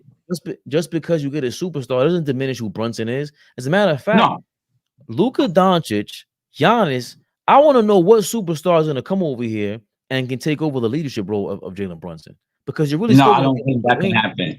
I think Brunson should be your leader. He is. Now he's ranked up there, and maybe Haliburton is there too, for that matter. Where you got guys who, and I don't know what Mitchell's doing in Cleveland, but you got these guys who lead and they're showing improving, and they got their team, and you just can't walk in New York right now, and you got some guy who's part of La Costa Nostra right now. He's part of the mob. He's the godson of the mob. What are you gonna do? Yeah, we know that. Of course. Even Luka Doncic can't just come over here, and he's clearly better than Brunson. You know that. Yeah. So, and I don't. Again, if you're Brunson, you can't mind if you got a superstar come in here, like if he's. I'm not saying. But I remember one show you guys were talking on the 4 Horsemen, and you were saying, I forgot what the conversation was. What do y'all? What type of team do y'all need? To me, I don't think y'all really need that superstar. The way y'all court is set up is perfect. You don't have no drama in the locker room. And like you just said earlier, you don't want that situation which I dealt with Carmelo, which was not his fault at all. Yes, I just did a live show. I'm not gonna blame everything on him. He gets maybe 10% of the blame. Let me explain why. Please. Me, just me on the outside looking in. First of all, he never got a chance to play for a great coach. First of all, Mike D'Antoni was a bad coach for him. We all know that. That's a fact. Now, get Mike Woodson. Y'all had one of the best seasons of it, that year. We can't deny that. Can't deny it, right? Y'all won what, 54 games? Y'all haven't won what, over 50 games since 94 or something like that? Okay. Now, the next season, how do you fire your GM that helps you get that record? That made absolutely no sense. And then you had a chance to get Aldridge, and the trade was very close, and you decided to get Andre Bargnani, who was a bust. Then you go behind Mike Woodson's back, try to get Phil Jackson to coach the team. Phil didn't want it, but you were trying to do everything in your power to get Phil Jackson because you heard all the noise and the protest that was going to happen. So you were begging Phil. You kept on complaining you needed a basketball guy. And you see that backfired. That backfired, y'all. But you did get Porzingis. And Porzingis is probably one of the best draft picks you probably had since Patrick Ewing. But what happened? You kept on trading. He got hurt, but he kept on getting frustrated because he was playing for like 5 or 6 coaches 3 years in his career. Now, I'm not saying, yes, I do think Carmelo deserves some blame, but not all the blame should go to him. That's just me, in my opinion, just looking in from the business point. You can disagree with me. That's just how. I wholeheartedly disagree with you. There's no way that, again, Kyrie Irving, Carmelo Anthony, some of these guys that hop, James Harden, you hop from team to team and you didn't win. Period. Because you're not LeBron, you're not Kawhi, you're not KD, really. So that was number one. The number one mistake was you thought you were them, you weren't. Carmelo Anthony did not play defense, not a two-way player. Well, we already know he wasn't a great defender. He was a scorer. No, that's the problem. No, that's the problem. We don't know that. A lot of people still think that he was. Like, D Wade is over him in that draft. D Wade's better than Carmelo. So no, you didn't. You don't. Yeah. You did not deserve to trade half the team or the core of a team for yourself, and then think you can operate an offense or solely around you, and you don't play defense. You're not a defensive anchor. So when we say, But whose fault was that to gut the team to get him when they could have got him for free agent? That's not promised. He's telling them probably in the backstage, whatever it is, saying, "Hey, the Nets are available too." Like, that was part of the threat. If you wanted to make it known, and we see why Dolan gave up all of those plays, and we see why Dolan gave up all of those plays. I'm not going back and forth about whether or not Carmelo Anthony made it obvious or alerted the Knicks that, hey, I'll be available in free agency. Keep that team right there as is. No, you could tell his attitude. His attitude, he's a scorer. I'm not trying to blame him per se about his approach. Like that's what got him to the NBA, right? But in order to win now, and we're talking about who to blame for that trade and what went on after that, you take a huge amount of all that because you're supposed to be the premier star, especially in 2024, when our biggest star, our best player, did the complete opposite of what you did. He came in free agency, he took less money, and everybody else is following suit. There's no way right now we can point to Jalen Brunson being the leader and acknowledging him all that and admiring him for that from fans, front offices, other players starting to gain more respect for it. There's no way we can say that right now and not say, damn, Melo, you did F up. Damn, Melo, you weren't no damn LeBron. The hell were you thinking? If he would have took less money or came in the offseason and joined that team, this is a different conversation, bro. He doesn't get any blame. He's joining us because, remember, he was willing to come to the Knicks. I always give him props for that. But you traded away. No stars didn't want to come. when No Star didn't want to come. He was actually the only And I one give who wanted to I give Amari Stoudemire credit on that one, but because he only had one good year left on that knee, so come. we knew he The only was. thing, We knew, and we knew he Carmelo was done. got but Carmelo got that GM fired. Donnie Walsh did not want to trade for Carmelo Anthony. He didn't. He created. How did he get us out of that Isaiah Thomas mess? He did that. Then he left us. He's a New Yorker. Donnie Walsh is a New Yorker. That's why he's talking about it. Right. So he wasn't scared of the media. He spoke to the media with grace, authentic, straight up. Yeah. He left the Knicks to go back to the Pacers. Don't tell me he wanted that Carmelo Anthony trade. They rebuilt the Pacers with no problem. Like, he deserves a lot more of the blame because it's the player empowerment era on top of all this. Like certain things to me, it doesn't make sense. We empathize with him for what? You take you came to the Knicks, you messed it up. And by the way, Carmelo Anthony Udonis is up there with Udonis Haslem now as guys I don't mind watching in the podcast. I don't agree with a lot of things Carmelo Anthony says, but he's entertaining, he's authentic, and I love him as a personality, by the way. That's why he is mellow. That's why he was a superstar, because how he talks and how he carries himself, it is dope. Yeah. Can't front on that. Yeah. No. But are we gonna stain his whole entire career because of what happened with the Knicks? Yes. Is that fair? Yes. We do it with everybody else. We're doing it with KD for winning. We did it with KD for winning a championship with Golden State. So why not? Yeah. It's not really what you do. If KD wins a championship with Phoenix, does the narrative change on him? Does the narrative change on KD? Huh? Maybe for the fickle fans, maybe for the majority of people. But remember, Phoenix has never won a championship. I get that, but again, it's how you win. If nobody gets injured and he will, we see them because he's playing the center a lot over there in Phoenix, man. And they got this 4-guard, the Kevin Durant at the center lineup that has been vicious. They obliterated the Kings in the fourth quarter one time, and especially healthy. They are who we thought they were healthy. Unhealthy, it is what it is. Again, going back to the Heat, D-Wade being hurt, that's what happens when you have a super team, bro. They're a super team at this point because Beal, I guess, he's a third wheel. Let's not forget that. He's a stud, and he's a third wheel. Yeah. That's a major third wheel. Yeah. I don't look at Bradley Beal as a superstar, though. He's a star player, but not a superstar, though. People usually in super teams narrative is kind of stupid, but that's a whole nother story for later. It is.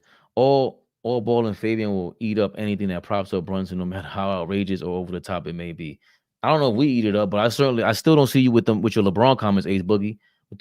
A week ago, it was 30-point triple-double. Your third option, huh? Ha ha ha. What happened today? You missed the first option. He ain't playing tonight. That's the guy leading your team. That's the guy leading your team into the playoffs. What happened? Playoffs? No playoffs for your guys. This is you, Ace Boogie.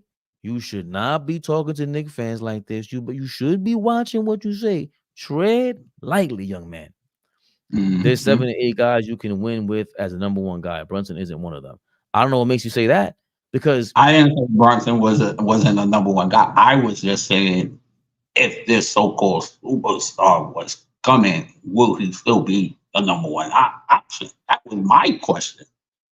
I think this thing, when people say this, there's 7 to 8 guys you can win with as the number one guy.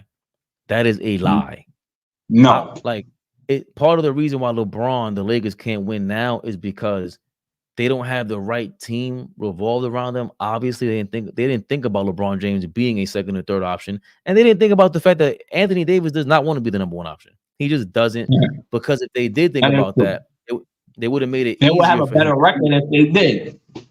Yeah, they would make it easier for him to be a number one option by not having ball dominant guards who will give the ball up and set Anthony Davis up way better than they do. And I'm not even sure who they could have, but boy, oh boy, do you guys wish you had Jalen Brunson, Ace Boogie. Knock it off. Oh no, but what they're saying in the comments, if he was there, Brunson's stock would have been up higher. But because he's with the Knicks, because people are so used to the Knicks being so badly, and I'm gonna give him props. It also depends how LeBron plays, but alongside him, because there is a narrative that is true. Slightly true. Like, how does LeBron give up the ball? And because he was moving all ball well last playoffs, amazingly well. He didn't shoot the ball for the first half of the schedule. First half of the season, first half of the game against the Grizzlies. I think he didn't take one shot, and it was like, what's this? You think he was protesting, but the way he was moving was ill, and he's doing a lot more of that this season. So would he do more of that with Brunson there, especially shooting 40% from three? Like LeBron is doing. Don't get me wrong. Come on, this is amazing stats, but it's leading you out of the playoffs. So he's not a number one guy. And again, when you say 7 to 8 guys you can win with as a number one guy, that's not true. It's gonna take a deeper lineup. It's gonna take more creativity, obviously. But who was the number one guy on the Pistons 20 years ago? You can't tell me that. And it's always arguable for anybody that can do so. For someone who Knicks aren't contenders, Randall is a huge playoff dropper. We'll see, because you guys they need more. They need more. You know what I'm saying? Like, there's no. I can't go back and forth with you when you're going to keep bringing up the playoffs. No, that don't exist. You need more depth coming off the bench. That will help. That's going to help. Backup point guard. No, I said this last week. I made a comment the other day, and I said, "Yo, y'all definitely need a backup point guard," and y'all agree with me. That's all I said. I'm not saying that. I'm saying this comment. Knicks aren't contenders. Randall is a huge playoff dropper. We can never satisfy people who are going to keep bringing up the playoffs that don't exist. It hasn't happened yet, so there's no way to satisfy whatever you're going to say. And then you got to see what the matchups is going to be. That's a key. And I have listen. Y'all got a great chance to knock off Milwaukee, especially because if they don't make any moves, if they stay stacked the way they are, Milwaukee's in trouble. Y'all got a chance. There's no way. There's no way anybody could say right now the Milwaukee Bucks are a title contender.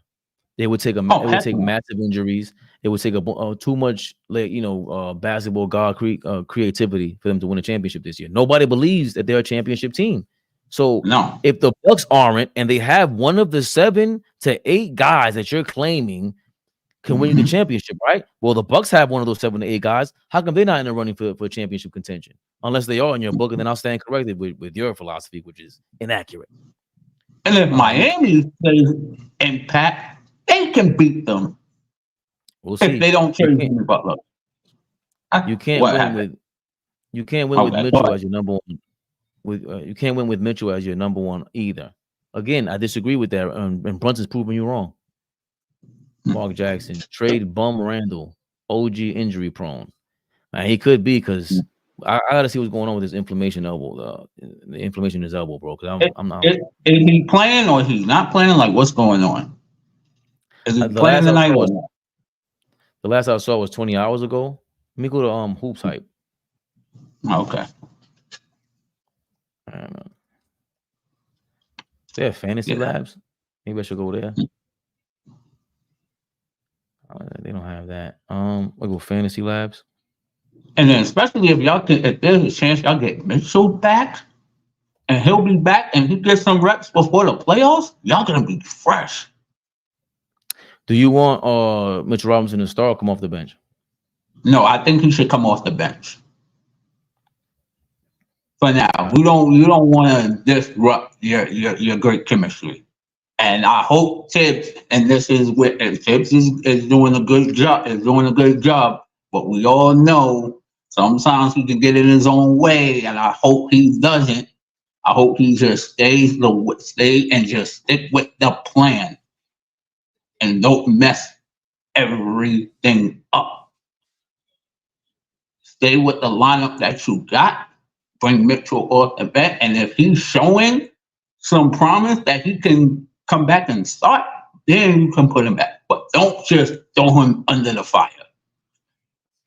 I'm still trying to look for OG Anunoby news. I haven't seen anything. If you guys see anything in the chat, put it in there so we know what's going on here with OG Anunoby.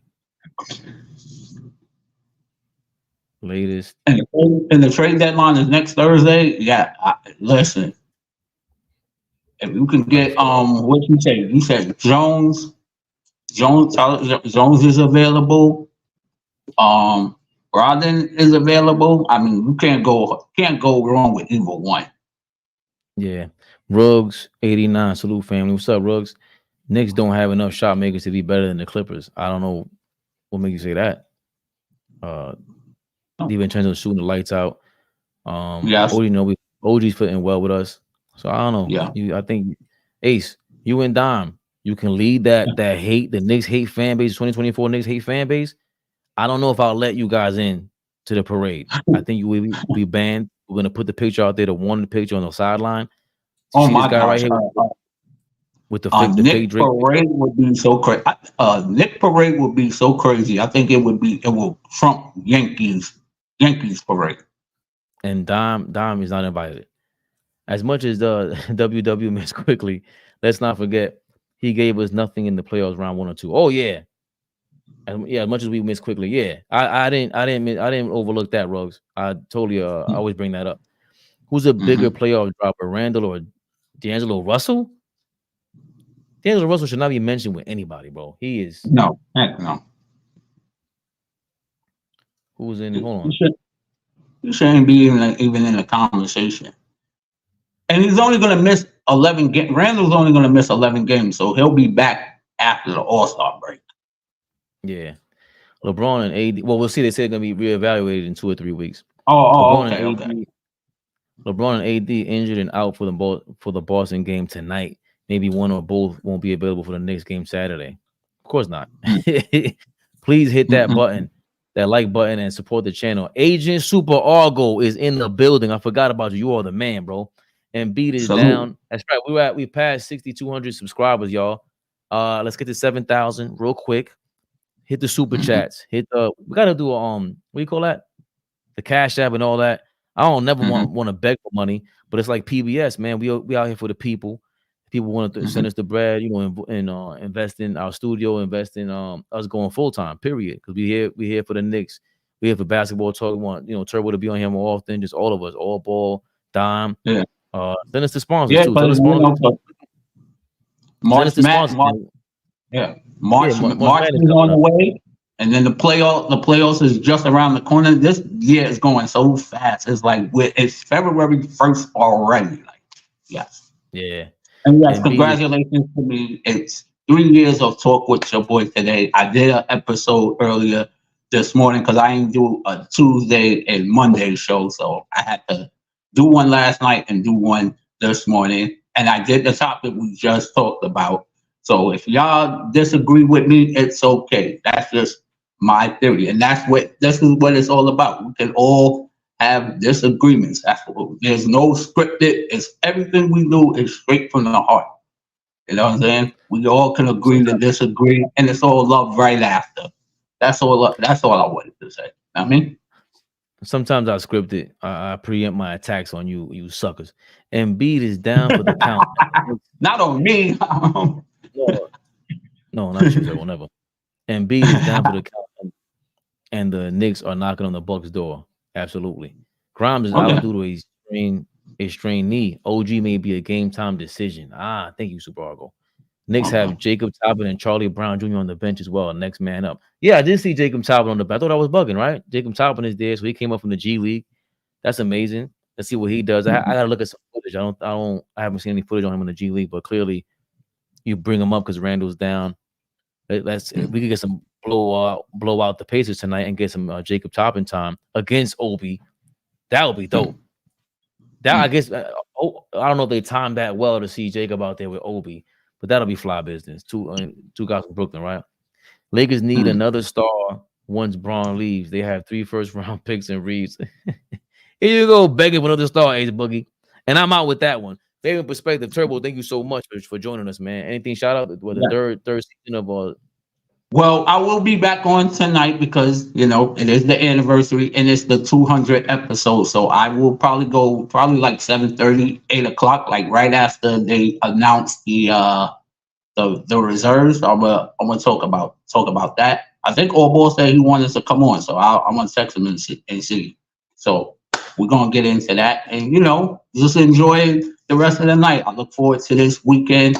Super Bowl is next week, man. This is the best time for sports, baby. You already know. Make sure y'all subscribe. And yes, I will be moving to YouTube real soon. Still trying to figure this whole thing out. I had hard time trying to come on my phone. So But we'll work on that behind the scenes and all that. You already know the vibes. Let's Salute. get to it. Fabian perspective, expected, so accepted. They don't like comentarios, subscribe. 800 more, you guys. We get to 7,000. Ya tú sabes. Knicks Rehab. I'll let y'all later.